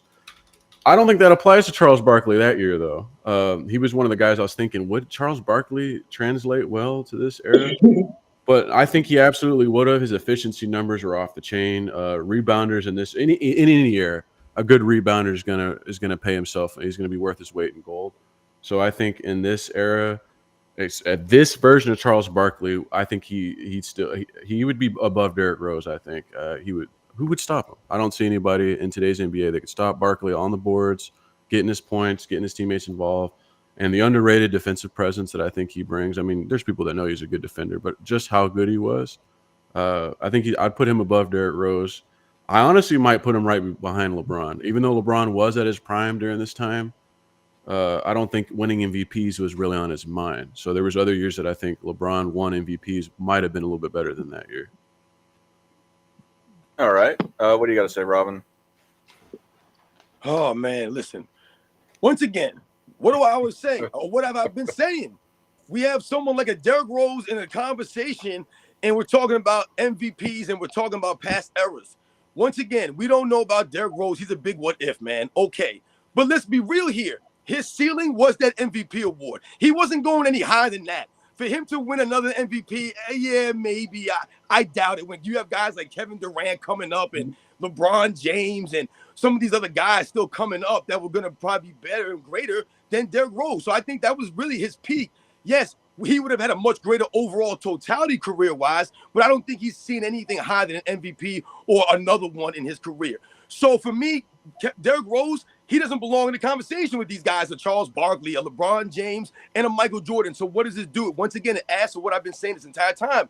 It shows that a lot of these MVPs from a lot of these current eras, they couldn't sniff the MVPs in some of these past eras. Derrick Rose is not sniffing an MVP in the 90s. He's not. He's not sniffing an MVP over Michael Jordan or Charles Barkley, Karl Malone, David Robinson, Hakeem Olajuwon, Shaquille O'Neal. He's not sniffing an MVP in that era, man. And I'm not trying to sound crazy, man, but this is the facts here, man. He's not that ilk. You said, my man just said he shouldn't have even won that MVP. We can say that for a lot of guys, and we can say that some guys didn't deserve it or someone deserved it more. We can have those conversations, but Derrick Rose not in this conversation. Now, when we think about LeBron James and Michael Jordan, Charles Barkley, these guys, to me, we talk about peaks and we're talking about guys in their primes.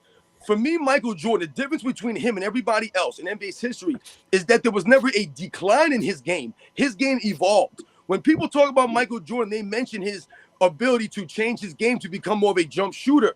That's not a negative on Michael Jordan. His game evolved because as his athleticism started to go, he was able to use the other skills in his repertoire to maintain that level. Where's the evidence of this? He led the league in scoring. Every year he was in the NBA, essentially. So that shows that there was no decline in his overall game. He was still able to score effectively at a high level. His defensive impact was still there all these years later. So that shows his game not declining, right? We think about someone like LeBron James. He hasn't won an MVP since he was 28 years old. He's about to be 40 next season. Hasn't won an MVP in a long time now, man. Hasn't been a defensive team since he was, 28, 29 years old, never in his 30s. So when we talk about guys being consistent and guys falling off and things of that nature, that's where you see the decline in these guys, all right? And Michael Jordan never had that decline. So for me, he's clearing shows above LeBron James for any of these conversations. And then we think about LeBron James versus Charles Barkley. To me, when we talk about, once again, the peaks of players, to me, this was the last year of Charles Barkley's full potential and his all-out peak. From about 1987 to about 93, 94, that was Charles Barkley, man. Especially those first 3-4 years when he was on the Philadelphia 76ers, Charles Barkley at his absolute physical peak was something sensational, man. Still to this day, I've never seen someone that size do the things that he was able to do, the rebounding, dribbling and igniting the fast break, catching alley-oops, catching back dunks off the rebounds and things of this nature at 6'5". I mean, it was crazy what he was doing. But I don't know if I would put him above a LeBron James for an MVP in the 90s. LeBron James would be in the conversation for an MVP in the 90s, along with the Charles Barkley, who happened to win one during that time. But I don't believe LeBron James would ever win multiple MVPs in the 90s going against that stiff kind of competition. So I'm going to go Michael Jordan, LeBron, Charles Barkley, and Derrick Rose in a distant fourth. All right. Nick, what do you got to say? Just quick, if Derrick Rose wouldn't have won it, are we all saying LeBron should have won it or would have been second behind him? I think LeBron or Durant. I think LeBron probably should have won that one. LeBron would have won 5 MVPs in a row. That would have been pretty crazy. That's a pretty nice feather in your cap. But I kind of agree with Robin. I think Rose is a distant fourth tier. Even his numbers weren't necessarily off the charts crazy, like 25, 8 assists, 4 rebounds. That's nice, but that's not elite in terms of what we're talking about here. Although, being 22 and winning an MVP is pretty impressive. I think Wes Unseld is the only other guy to win it at that young of age. But yeah, I got Rose in fourth. Obviously, I got Jordan 1. Well, If I am getting Charles Barkley at 25 points, 12 rebounds, and 5-6 assists, I think that gives him a slight edge, the interior presence over LeBron. Again, between LeBron and Barkley, I want the guy who's going to the hole aggressively. I think for both of them, that's where they're their strongest. And I just have a little bit more I feel a lot safer with Barkley in that aspect over LeBron. In terms of, this year we're talking about, I mean, he had 5 assists a game for Barkley. I mean, that's not too shabby for someone who played the way that he did with the 12 rebounds. I'd probably give a slight edge to Barkley. Although him and LeBron, they're right there. You could swap them out second and third, however you want. But I got Jordan and Rose on the bookends, and then LeBron and Barkley are really close. I think I like Barkley's aggressiveness, attacking the hole, staying at what he's good at, in the interior play. I think I like that a little more than LeBron, but I wouldn't be mad if you put LeBron second and Barkley third. All right, Hoop God, what do you got to say? Yeah, I'm gonna be brief because you guys pretty much covered everything I was gonna bring to the table. But I would say we're putting LeBron in this modern day era up against Barkley, Jordan, and D Rose with the shooting. So I would always say this: is LeBron going to improve on his jump shot? Because we know he can drive in, which is great. I mean, that's awesome. But if that's the only thing you can do, then I feel like that's going to be an easier defense to scheme around versus Michael Jordan. You don't know where to attack him because he can attack you in a multitude of ways. Charles Barkley, I mean, for his size and his stature, he still had a respectable jump shot that you had to honor him because he could kill you out there. And then Derrick Rose with his explosiveness, I believe that's the biggest knock on his career is just he wasn't durable. And I mean, he took like a lot of unnecessary falls. And I know this may sound kind of crazy, but like there's an art to falling, and that's something Derrick Rose. There is absolutely. Yeah, he failed to exceed in the art of falling, and unfortunately, that was the demise of his career. So I'm gonna say him. Yeah, I'm gonna go Michael Jordan. LeBron slightly over Barkley if he can improve his jump shot. That's the only caveat I'm gonna give him. And Barkley and then Derrick Rose. That would be my order. All right, for me, it's similar ilk for I think it was everybody. If not, I have Michael, LeBron, Charles, and then Derrick Rose. Derrick Rose, I agree, not close to these guys. I got Michael again because of just how dominant he was during that time. It's harder for me with Charles and LeBron. I would just give the edge to LeBron at face value, though. I'd have to really analyze those two seasons. I mean, Barkley was still a monster either way, but I think I'd have to give it to LeBron for what you guys had mentioned as well to keep it brief. Do y'all agree that Rose was the most explosive point guard we've ever seen? I like John Morant for explosive, but he was definitely way up there. You got Russell Westbrook up there too. I mean, Westbrook for sure. Maybe springy, although John Morant's really springy. John Morant, man. Speaking of art of falling, he needs to learn the art of falling. Yeah, I was gonna say, take it from an uncoordinated, unathletic guy. There's an art to falling. Yeah, for sure, his ups, man, his explosion. But I'm worried about him because I love John Morant. He's one of my more exciting players I like to watch. But oh yeah, he's exciting for sure. Okay, sorry to get on a tangent.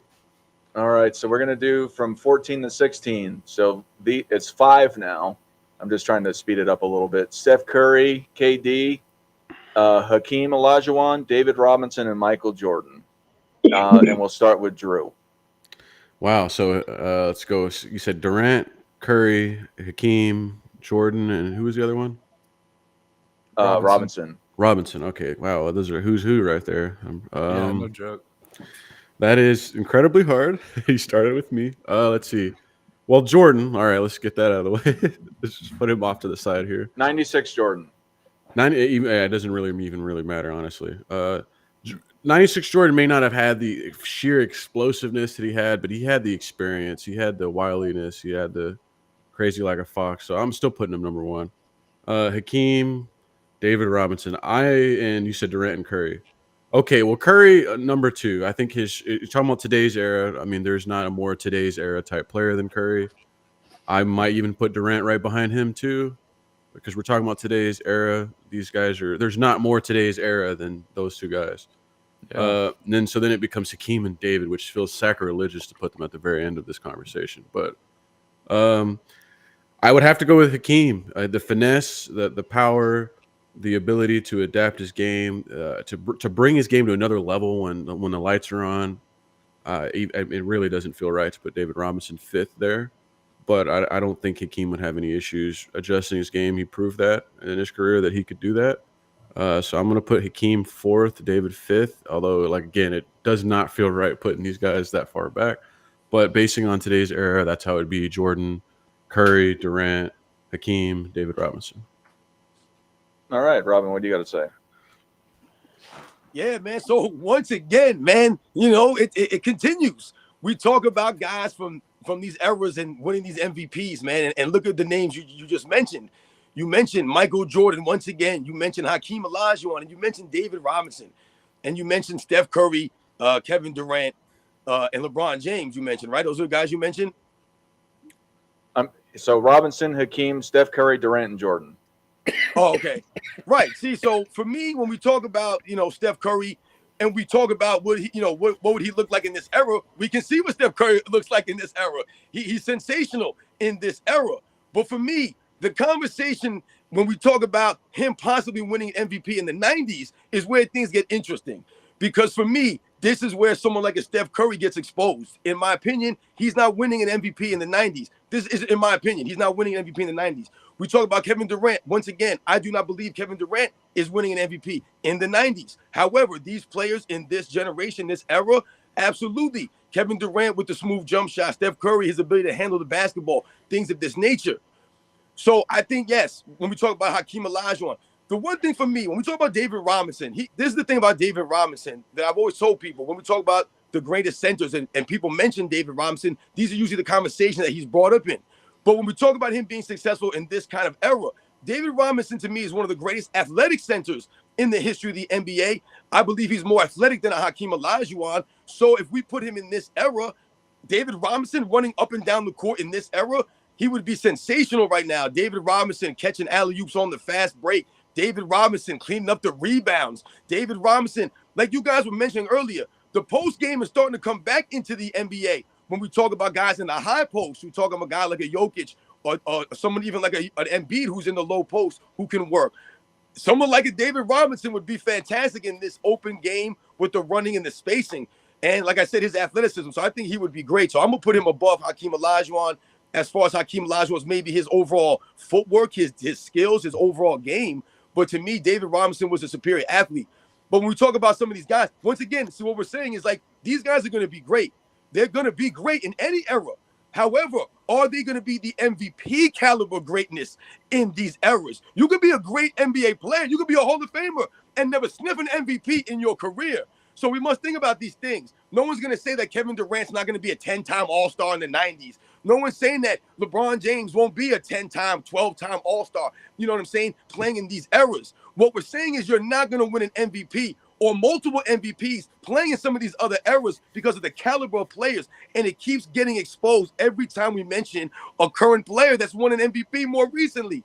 Steph Curry and Kevin Durant, like I said, as great as they are, to me, they're nowhere near top 10 players in NBA's history. And for someone like a Michael Jordan, a Hakeem Olajuwon, even a David Robinson, when you're talking about these are the guys you're going against in the 90s for an MVP, a Charles Barkley, a Karl Malone, a Shaquille O'Neal, I don't see them winning an MVP in the 90s. I just don't see it. Nick, what do you got to say? Yeah, I like Robin's take on Robinson and Hakeem because I got Hakeem above Robinson. But if I put him in today's league, I think Robinson's brutality gives him a slight edge over Hakeem if we put him in today's league.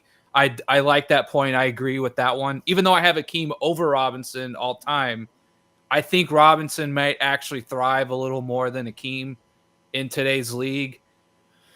Again, Curry is the quintessential modern day player. Obviously, I got MJ first. I might have to go Curry second just because we know what he is today, right? I mean, we're talking about today's league, right? So it's kind of, for me, it's a known commodity. I know what I'm getting out of Curry versus hoping these other guys can translate. We're talking about today's game, right? So I probably would go MJ. I probably would go Curry next. Again, he's the quintessential player of today and what we're talking about. I probably then go Robinson, Hakeem, Durant. All right. Hoop God, what's your take?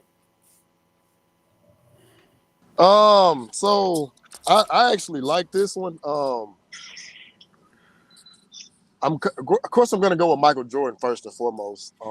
Just with he has literally out of all of them, he has no weaknesses on either ends of the floor. And then in an era where you can't touch him, more spacing. Now I will say this to Michael's credit, he's on record as saying he really doesn't like the three ball that much because it takes away from his aggression. After he lit up Clyde Drexler in that 92 series, they were asking him about it. He was like, well, see, when you hit 1 3, guess what? You want to hit another one. And you want to hit another one. He said, when you start doing that, you stop driving. You don't start driving as much. And he was like, said, I don't really just like want to value the three ball because it takes away from my aggression, which what's the old saying? If it ain't broke, don't fix it. So Michael Jordan, clear cut number one. I'm going to echo what Nick said, and I'm going to take Wardell, Stephen Curry at number 2. Because, yeah, we do know what we saw. Literally seen it with our own 2 eyes. But this is something else that I don't know if you guys were aware of. But when you go look at the greatest player efficiency rating seasons, like individual seasons, Michael Jordan and Steph Curry are the only guys in the top 15. And Curry's 12, and I think Jordan is like 5th or 7th. Don't quote me on that because I hadn't looked at it in a while. But for those two to be the only guards amongst big men, that's moving me. And then you factor in Steph Curry with his off-ball ability. He can create shots for his teammates based off the gravity that he can attract, much like Michael Jordan as well. In this era, again, with all the spacing. So I'm gonna take MJ. I'm gonna take Curry. Now, number 3, I got to go with Hakeem the Dream Olajuwon. Reason being, he's the most skilled center of all, offensively, defensively, the most complete center of all. It's not a knock to D-Rob or any of the other guys, but I'm sorry. I seen what that man did to David Robinson in the Western Conference Finals, and he demoralized that man. So I don't see Giannis putting up a fight against him. Jokic, that would be, I would pay money to watch that one because they're highly skilled. Joel Embiid, I'm sorry, he's too much of a wine, give me an MVP. Like, nah, you're not ready for Dream. And then we got to factor this into the equation. Hakeem played volleyball, played handball, played soccer. So that is also giving him an advantage with his footwork and his skill set. Now he's getting to practice the 3 ball. I'm going to go on record saying he's going to be a better 3-point shooter than Joel Embiid. And I'm going to say him and Jokic are going to be like tit for tat because I don't really think Hakeem would like take a high volume, but granted, he would have it in his bag, seeing that is the era that we're playing in. 4th, I'm gonna go D-Rob, and the reason being is he won a scoring title, won MVP, made it to the Western Conference Finals ultimately, but didn't get to the finals due to Hakeem being in his way over Kevin Durant because I value the guy who can stick it out with one team. Now, granted, Kevin Durant, he had to take his path and to be successful to what he did. That's his business, and I got to give him all the due credit for his efficiency. But he's not bringing on the defensive side with David Robinson and with Hakeem, with Michael Jordan. And I know Steph Curry is not known as being a defender, but this is why I say Steph Curry's offense to me is his defense. Who are you going to put on Steph Curry? First, second, third quarter, and he's running you through all those screens. Your legs are going to be gone by the 4th quarter. I feel comfortable saying nobody's going to be as physically fit as Steph Curry when it comes to cardio and conditioning. So I'm going to give him that edge over Durant simply because he's going to wear all of your opponents down where they're going to be gasping for breath. And what the great list Vince Lombardi said, fatigue makes cowards of us all. So now you're trying to run under the screen and Steph Curry lighten you up. If you go over the screen, he's just going to go to the goal and either throw an alley-oop lob to Draymond or kick out to Clay. So that would be my order. It would be MJ, Curry, the Dream, D-Rob, Kevin Durant. All right. Rex, and then I'll go, and then well, actually, Drew, you gotta go right now. You can say your buys if you want. Yes, yeah, I do. Unfortunately, I do appreciate you gentlemen and being able to talk to you all. It was nice meeting the guys I haven't met. Rex, I hope you feel better, and I really appreciate you, Dart, bringing me on today. And I look forward to getting on and talking to you gentlemen next time. Nice to meet you, man. Yeah, it was nice meeting you guys. Take it easy. Take it easy. Be Absolutely, Drew. safe. Have a good day. Yep. Check him out at Superb Sports Media. Yes. Check us out. Thank you. Yep. I'll check him out. Oh yeah, he's got a lot of great stuff for people that don't know him. Rex, what do you have to say about this? So we're talking about all five. Wow. Well, like we've already. I'm not just going to say the same thing about Jordan over and over and over. So let's just go ahead and put that out to Jordan. When it comes, I think Hakeem, if he played today, basically he would just play exactly the same because he was just madly efficient, and he controlled a certain portion of the court. And to take him out of that portion of the court for any reason lessens your effectiveness. It's like I told you with Wemby this year that, remember I told you before they moved him to center that they would start winning when they moved him to center. Yeah. It's the same thing. David, all right, that's my biased one, okay? He's the one guy I am biased to. But David would be even better today. Yes, he was amazing athlete. He could actually shoot better than y'all think. He could shoot from 3-point range. He actually enjoyed playing the mid post more than the low post. So this era would really suit him because the mid post up is something you see a lot more these days. Now, for me, Durant, I guess I'm not as high on Durant as a lot of other people are. To me, if Kevin Durant lived in the 1970s, his name would be Bob McAdoo.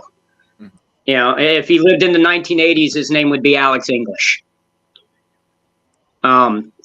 Tremendously skilled offensive player, but doesn't have the kind of game that pulls a team along on his back, if you know what I mean.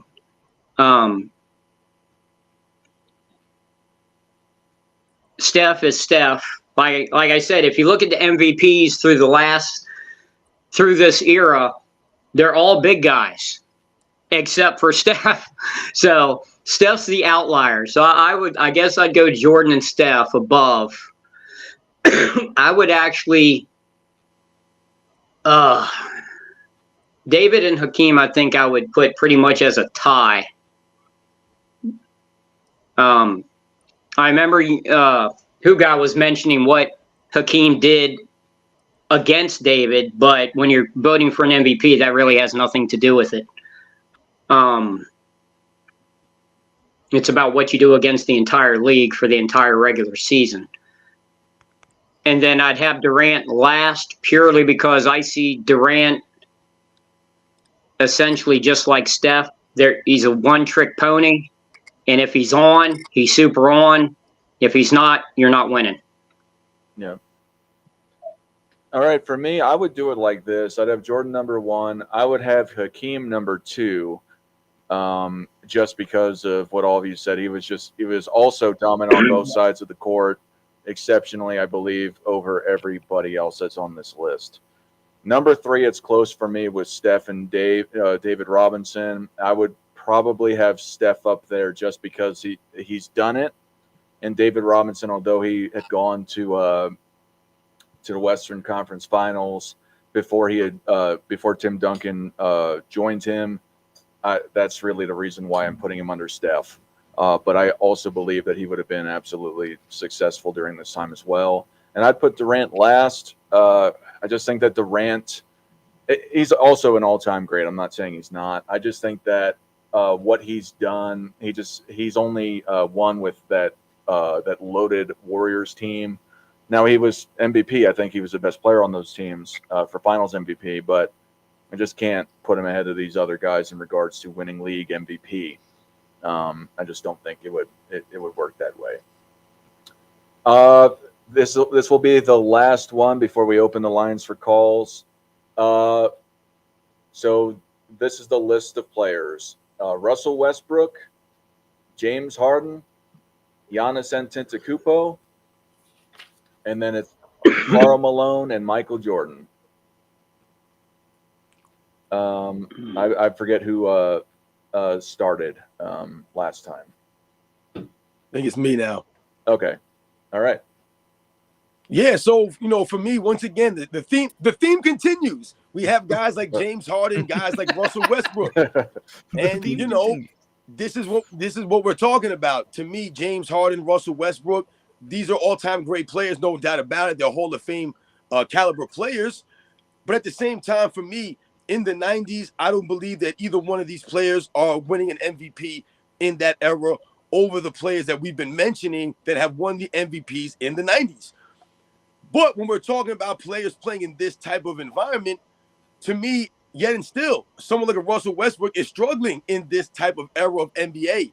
Russell Westbrook's best years were about 10 years ago, when the NBA started to make that transition, the 2012, the 2013, the 2014 seasons. These are Russell Westbrook's best years, his most successful years, even though he won an MVP during the 2017 NBA season. To me, that wasn't necessarily Russell Westbrook at his quote-unquote best.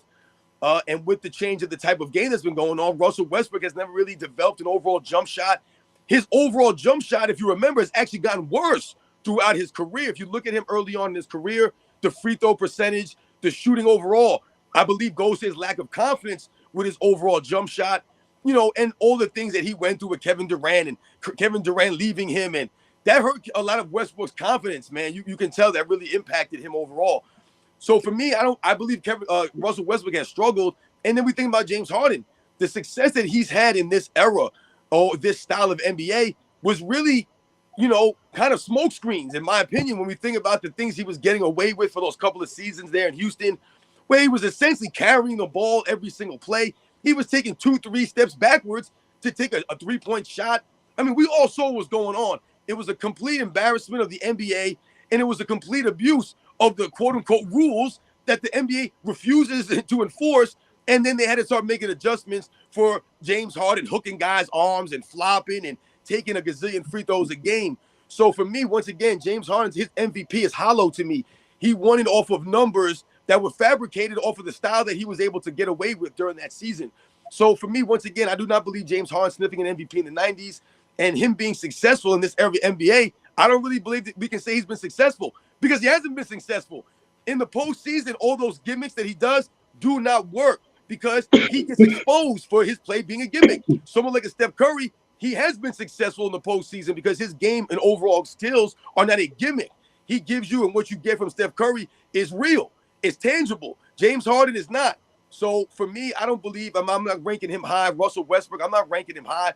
I'm going to put Michael Jordan. Karl Malone, to me, once again, Karl Malone has the sweet jump shot. Is he going to shoot three-pointers? No, I don't see Karl Malone adjusting and becoming a three-point shooter. However, Karl Malone's durability, his athleticism, his toughness, his grit, his heart, his effort, and like I said, his mid-range jump shot, his ability to score, he'll be successful in this era. I'll take Karl Malone, Michael Jordan over Russell Westbrook and over James Harden. All right, real fast, I want to go and I want to shout out Pierre Lynch. Thank you for the super chat.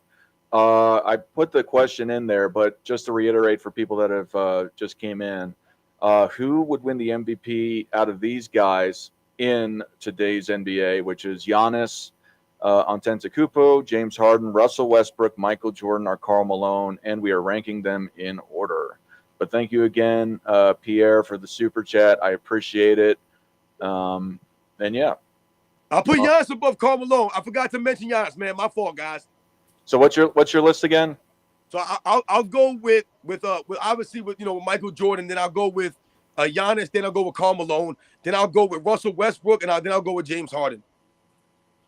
All right, Nick, what's your take?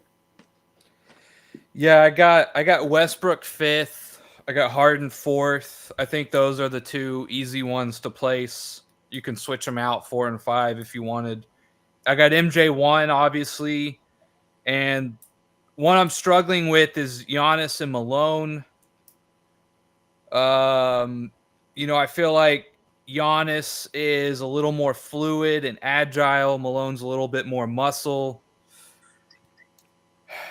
This one's hard, to be honest with you, because Giannis, of all the guys I think of today, right, I think a lot of people notice that he has the mentality of the older eras, that he doesn't really want to be friends with people. He just wants to win, which rubs some people these days the wrong way. I personally like it.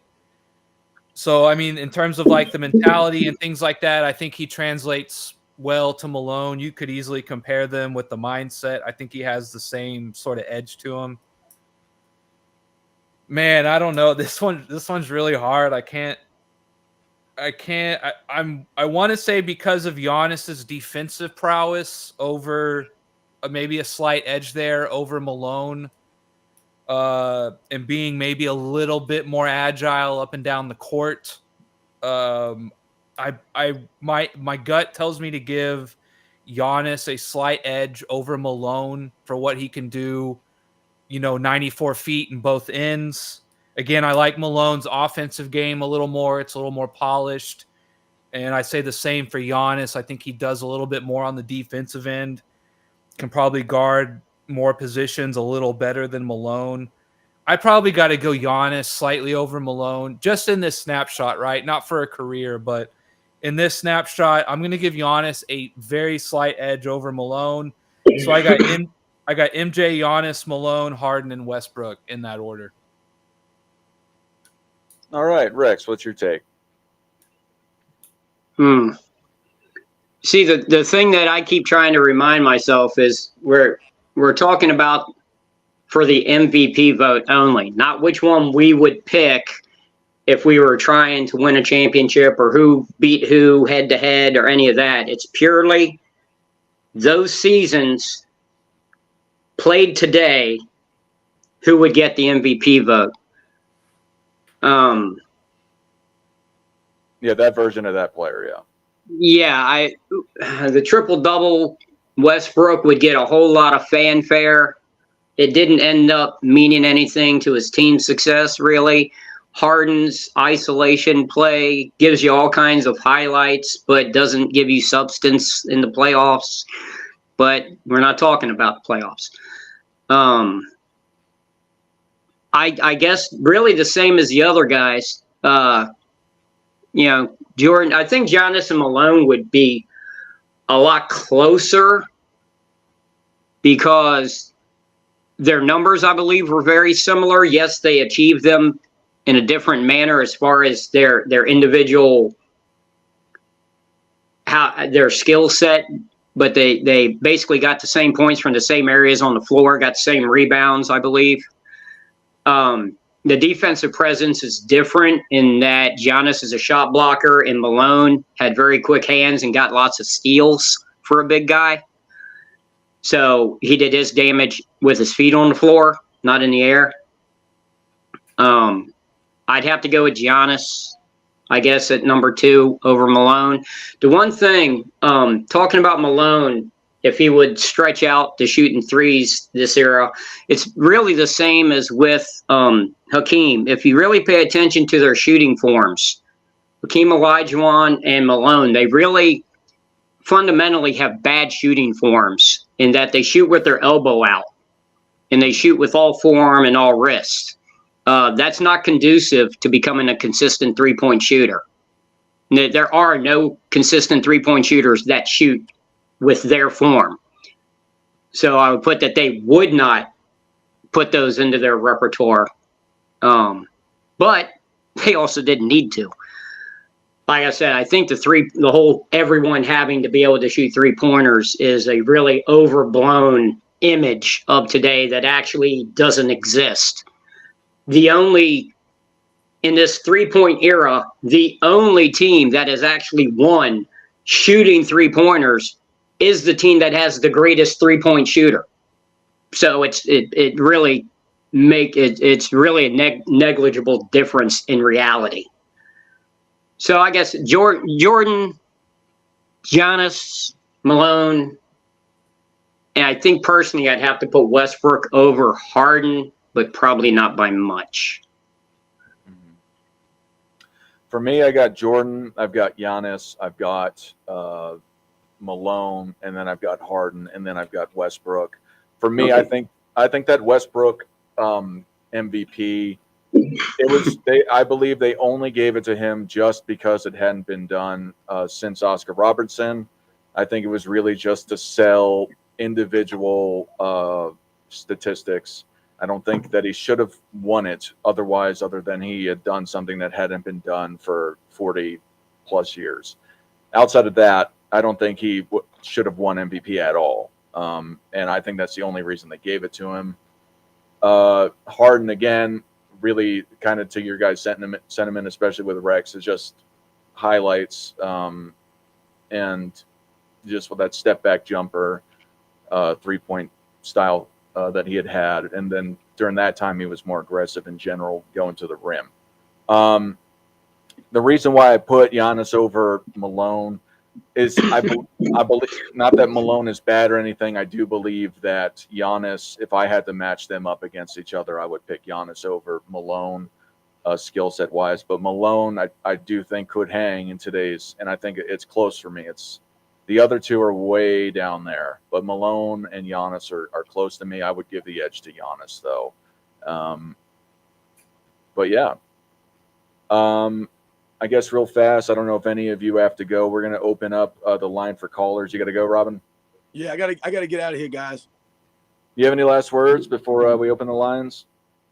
No, man. Yo, it was a great show, man. This is a really cool topic, talking about different players and having this conversation. I thought this was really good, man. So once again, it was great to hear my man Rex, Nick, the other guy, his Drew, you said his name was? Hook shot, Drew. Yep. My man, Hoop God. Shout out to all those guys, everybody in the comment section, man. Once again, Dart, thank you, man, for having me on again, man. And I hope that guy, I didn't get too crazy on him, right? I kept it cool, right? So hopefully he'll come back, man. No hard feelings, man.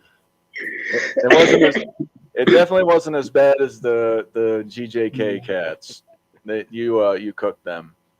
They for some reason think they won every debate with us on a sidebar. I don't think they won any debate with us, but I mean, yeah, whatever. like most of LeBron James fans say that LeBron James won every single NBA Finals. He never lost, right? They never take the losses like men. Yeah. Anyway, thank you for coming, Robin. For everyone who hasn't seen Robin before, check him out at Sports and Fitness Rants. He's got a lot of great content on there. Thank you again for coming, and I will see you on the flip side, sir. All right, guys. You guys be good, man. Later, Right, man. you too. Later. So I've dropped the link in the chat if anybody would like to call in and discuss this or have a question about this.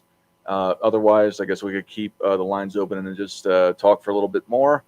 I like the concept, and I kind of did this as well, just for people to compare how good these individual players were from the 80s and 90s that get disrespected nowadays. I thought it was an easy list just to use the MVPs in comparison because those, some people like to split hairs with superstars and stars. So I guess let's open it for an open discussion. Is there somebody else from the 80s or 90s that I didn't list? I mean, I'm sure there's a lot that you think would compete very well that was a star or superstar in the 80s and 90s. Either one of you can go that would compete in today's NBA. Alex English. Why do you say that? He was KD. He's the all-time leading scorer not all-time, but he's the leading scorer in the 1980s. Yeah. He outscored every other player in the 80s. He could fill it up. And that's today's game. He was 6'8", thin, could run all day, could rebound for being a slight guy. Yeah. I think Dominique would be really interesting to see in today's NBA. Oh, yeah. MVP level, you could argue, but I think him and an open floor. I mean, he's 4 or 5 inches taller than Ja Morant with just as much spring. I mean, I think he'd be he was fun to watch, period, right? But I think in today's league, he could easily average 30 a game, depending on the system he's in and how it unfolds. But I think he'd be really fun to watch in today's game. One guy I think who often gets disrespected nowadays, who is the partner of Karl Malone, John Stockton. People like to say that he was just slow athletic and just throw in his complexion as well, that he was white, he couldn't compete. although he was going up against some of the greatest point guards of the time, and as the kids say, cooking them. As one of the, I'm sure a lot of people have seen the Gary Payton interview where he goes and he says John Stockton was the hardest guy that he ever guarded. Yeah. He was crafty. He can pass just on paper without even watching it.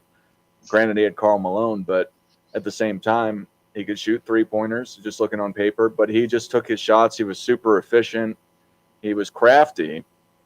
And I think that he would absolutely be able to compete in today's league, and probably be showcased even a lot more than he was back then, just for some of the things that he was able to do on people.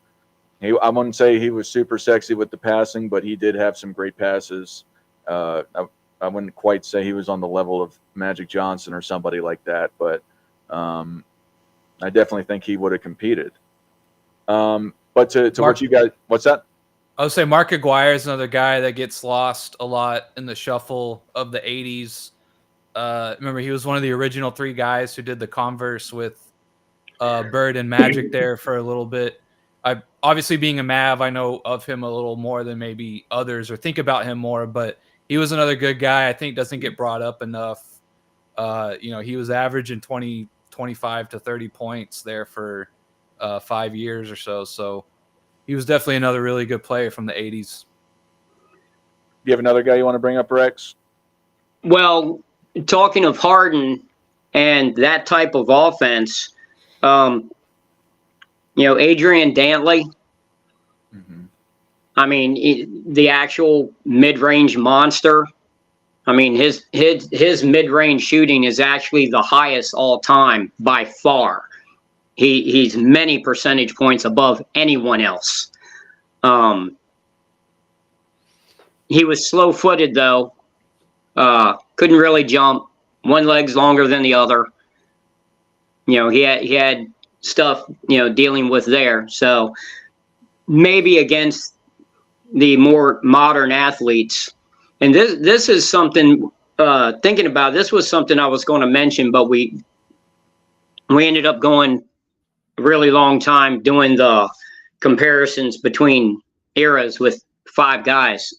But where I think the real difference is between 30, 40 years ago and today is it used to be back in the quote unquote old days, your bench would be filled with the best basketball players, but guys that were lesser athletes. Your coaches would always save the bench for the guys that knew how to play the game, but weren't quite as athletic. Because when they put them on the floor, they wanted them to not make mistakes. And if they put them in up by 6, when they do their 2 minutes and come out, they want to still be up by 6. So you put in, your bench was filled with guys that were a little bit shorter, a little bit less athletic, but could play the game. Had very solid fundamentals, understood how to play the 5-man game, understood defensive rotations, how to keep their position, how to box out. That changed, and they started finding these rough gems. And really, I think Hakeem was probably the first one. That they started finding these rough gems. Guys like Hakeem, Pippen, Rodman.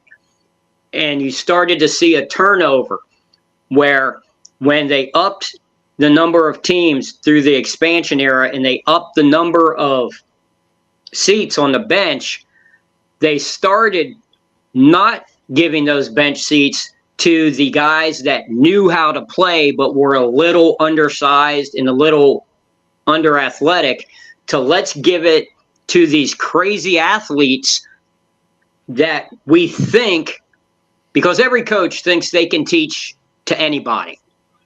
So we're going to take these rough guys, these raw guys that can jump through the roof and run like gazelles, and we're going to teach them basketball. So that's what they started filling the bench with. So when you look at it overall, the casual fan goes, oh, well, players today are so much more athletic. the players that are being selected to sit the bench are way more athletic. Jokic, Doncic, these guys are not more athletic, okay? They're basically the same as Larry Bird. It's you're filling your bench with athleticism now, hoping that of the 6 guys on the bench, 2 of them you can teach how to be solid contributors, and maybe 1 every 2 or 3 seasons will become an all-star caliber player if you're lucky. That's what they've gone to, as opposed to guys that were just phenomenally skilled but were 5'10", or a great position rebounder but was only 6'7".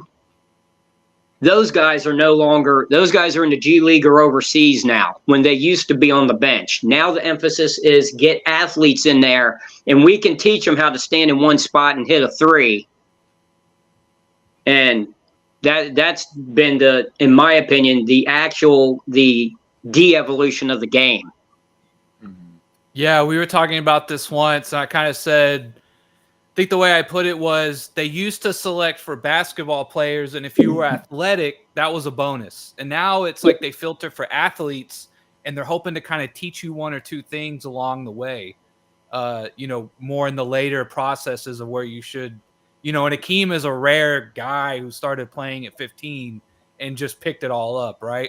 They're hoping to find guys who are athletic and teach them 1 or 2 moves or 1 or 2 responsibilities, and hoping that their athleticism can make up for the rest of the things they can't do. And there's cons and pros to anything, right? But I agree with Rex that it used to be, I want the best basketball minded players, and however they are however athletic they are on top of that, that's a bonus, or that's nice, right? That might, athleticism might separate 1 or 2 guys who are roughly the same basketball minds, right? And now, and I kind of want to make a video on the current state of AAU. I need to do some research on it, but there's like a big complaint right now that the AAU is just picking good athletes, good players, and they're just throwing them on the floor, and they're just saying, get yours. And, there's not a lot of ball movement. There's not a lot of strategy and thinking and, situation management and things like that. So yeah, I definitely agree with Rex on that. That's definitely been one of the big evolutions the last 20, 30 years is we want just pure athletes, right? And I think the overall quality of the game has gone down a little bit, maybe more exciting, but I think definitely the quality of the game for people who really love basketball, it's maybe, the basketball skill team aspect has definitely gone down a little bit, I think. I want to talk on that too, because I brought in this guy up and these other guys too. But Nerlens Noel was projected as a number 1 overall pick. He had tore his ACL in college, but he was going to be number 1. I'm not saying that didn't have anything to do with maybe his career, but he was in the media going to be projected for number 1 just for his pure athleticism and that he was a shot blocker in college. What has he done after that? He's not done much in comparison to being a projected number 1 overall draft pick. I believe he got picked 6 or 7 after the injury. He was still a top draft pick in that draft. What I know him for is putting blunt guts and Gatorade inside toilets before he moved out. That's about the most memorable thing he did for at least the Sixers. Then another guy is Markelle Fultz, also projected to be a freak athlete, and he was picked number 1. And it's just, what did that turn out? I mean, at least he's still in the league. I think he's doing okay in Orlando right now. But in comparison, TJ McConnell also drafted to the Sixers, or actually picked up because he went undrafted. But he is still in the league on the Indiana Pacers, being a productive bench player, actually doing things that are effective, particularly in comparison to Nerlens Noel. But it's funny when you watch him play, he just looks like an all-heart guy. Like his legs aren't as long as these guys. He looks like he's like a little roach, like running like this in comparison to everybody else. And it's, but he, based off of his basketball skill, is still in the league. And I feel that a lot of guys, what I've observed, are ignored for their basketball talents and are picked off of these projections that often come unfounded, particularly, in my opinion, due to a lot of these guys' attitudes and will to actually be there, versus a lot of the skilled basketball players that have put in more work to be as good as they are in the game of basketball, even if they have some less athletic ability. Yeah, and real quick too is, Rex probably definitely agrees with this, but it also used to be. This is why I get so mad at players like Dwight Howard and James Harden.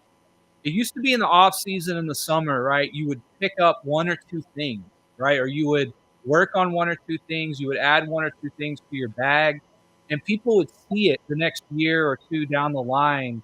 They would see you implement it, right? Mm-hmm. And there's still guys like that today, but I think about guys like Dwight Howard and James Harden, and their games have just not evolved. Like they're just getting better at the things they already were good at instead of picking up new things and sort of evolving their game. I feel like that's kind of gone away a little bit too. I don't know. I don't have any proof to back that up, right? I just my feeling that guys kind of just play and what they're good at, they just kind of keep getting better at. And I feel like we don't really see these big like evolutions in guys' games over a 2, 3, 4 year period, right? I mean, even LeBron got a little better at his shooting, right? But I mean, what is he really? What like has he really gotten that deadly 20-foot turnaround that no one can stop or anything like that? No, he still is just kind of a step back three or to the hole guy, right? And I just feel like that too is something we don't see a whole lot of, where a guy will come back after a summer or two and they're like, wow, he got a left hand. Or, wow, he got a hook shot, or wow, I haven't seen this center shoot a 15-footer before, and he shot in 5 this game. I've never seen that before, and he made 3 of them, right? So that's another thing I feel like guys just work on these drills and they just get better at what they're good at. And I feel like we don't see guys really evolving their game.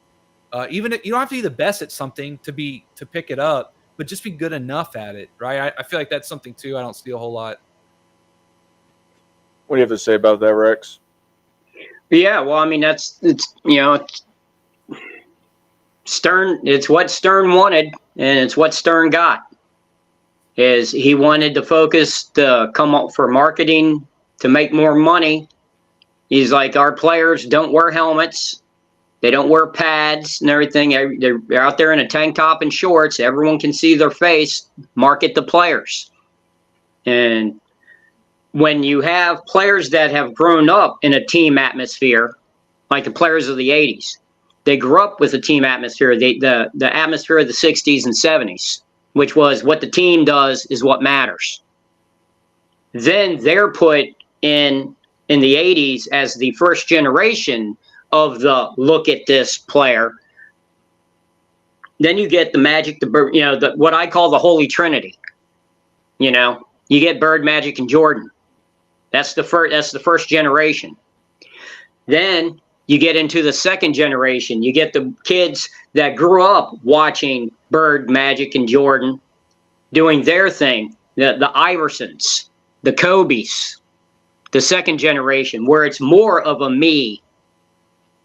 And then the secondary priority is the team winning. The team's winning, but my game, me, is the factor. Now your third generation in. The whole team first attitude is completely gone. Like Nick said, the AAU, where you're every camp, every tournament, you're on a different team. You hop around, different teammates. It's just show off basketball. It used to be show off basketball was for the playground because they didn't keep tabs, right? You could be on the court for 6 hours. You could win 5, 6 straight games, sit for 2, get back in a 5, get back on the court.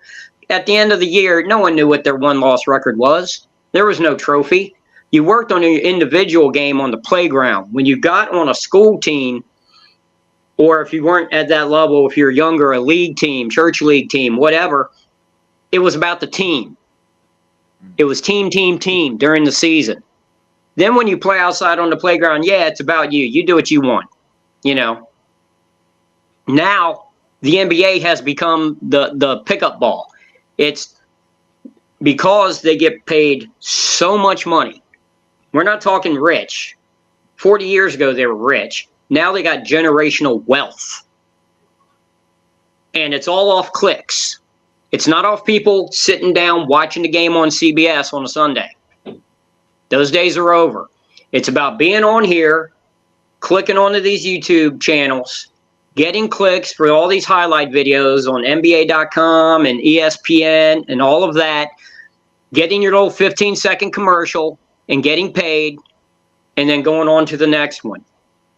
That's where the money's generated. That's where it goes. It's shoe sales, it's merch sales, and you're not buying, you're buying player's jersey, you're buying shoes with a player's name on it, and it's all about the individuality. Basketball is no longer a team sport. It's not.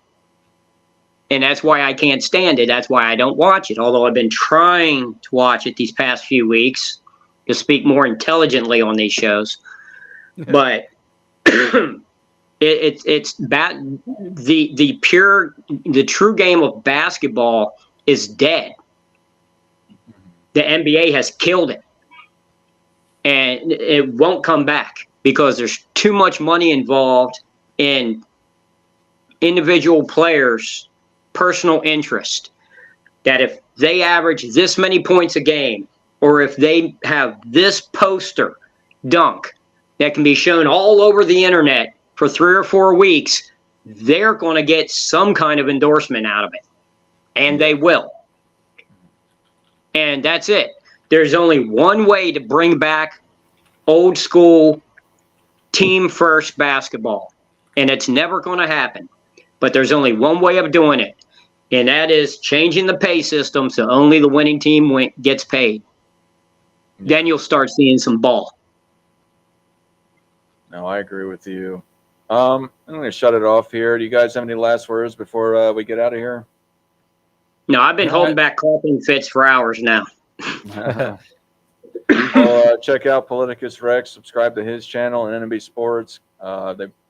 Rex has some great playlists. Nick has some great content. But go check them out. It's been fun. I want to thank Pierre Lynch for that super chat, JaredK.com, Josh, amongst others that have come through here. Thank you all for participating in the live chat. Jibs, thank you all for coming. And again, thank you for coming, you two. Pierre, it's too late, man. I got to go. I know you're just coming in here now, but had the lines open for a while, but I appreciate you coming. And yeah, and for everyone, Michael Jordan fans are the best.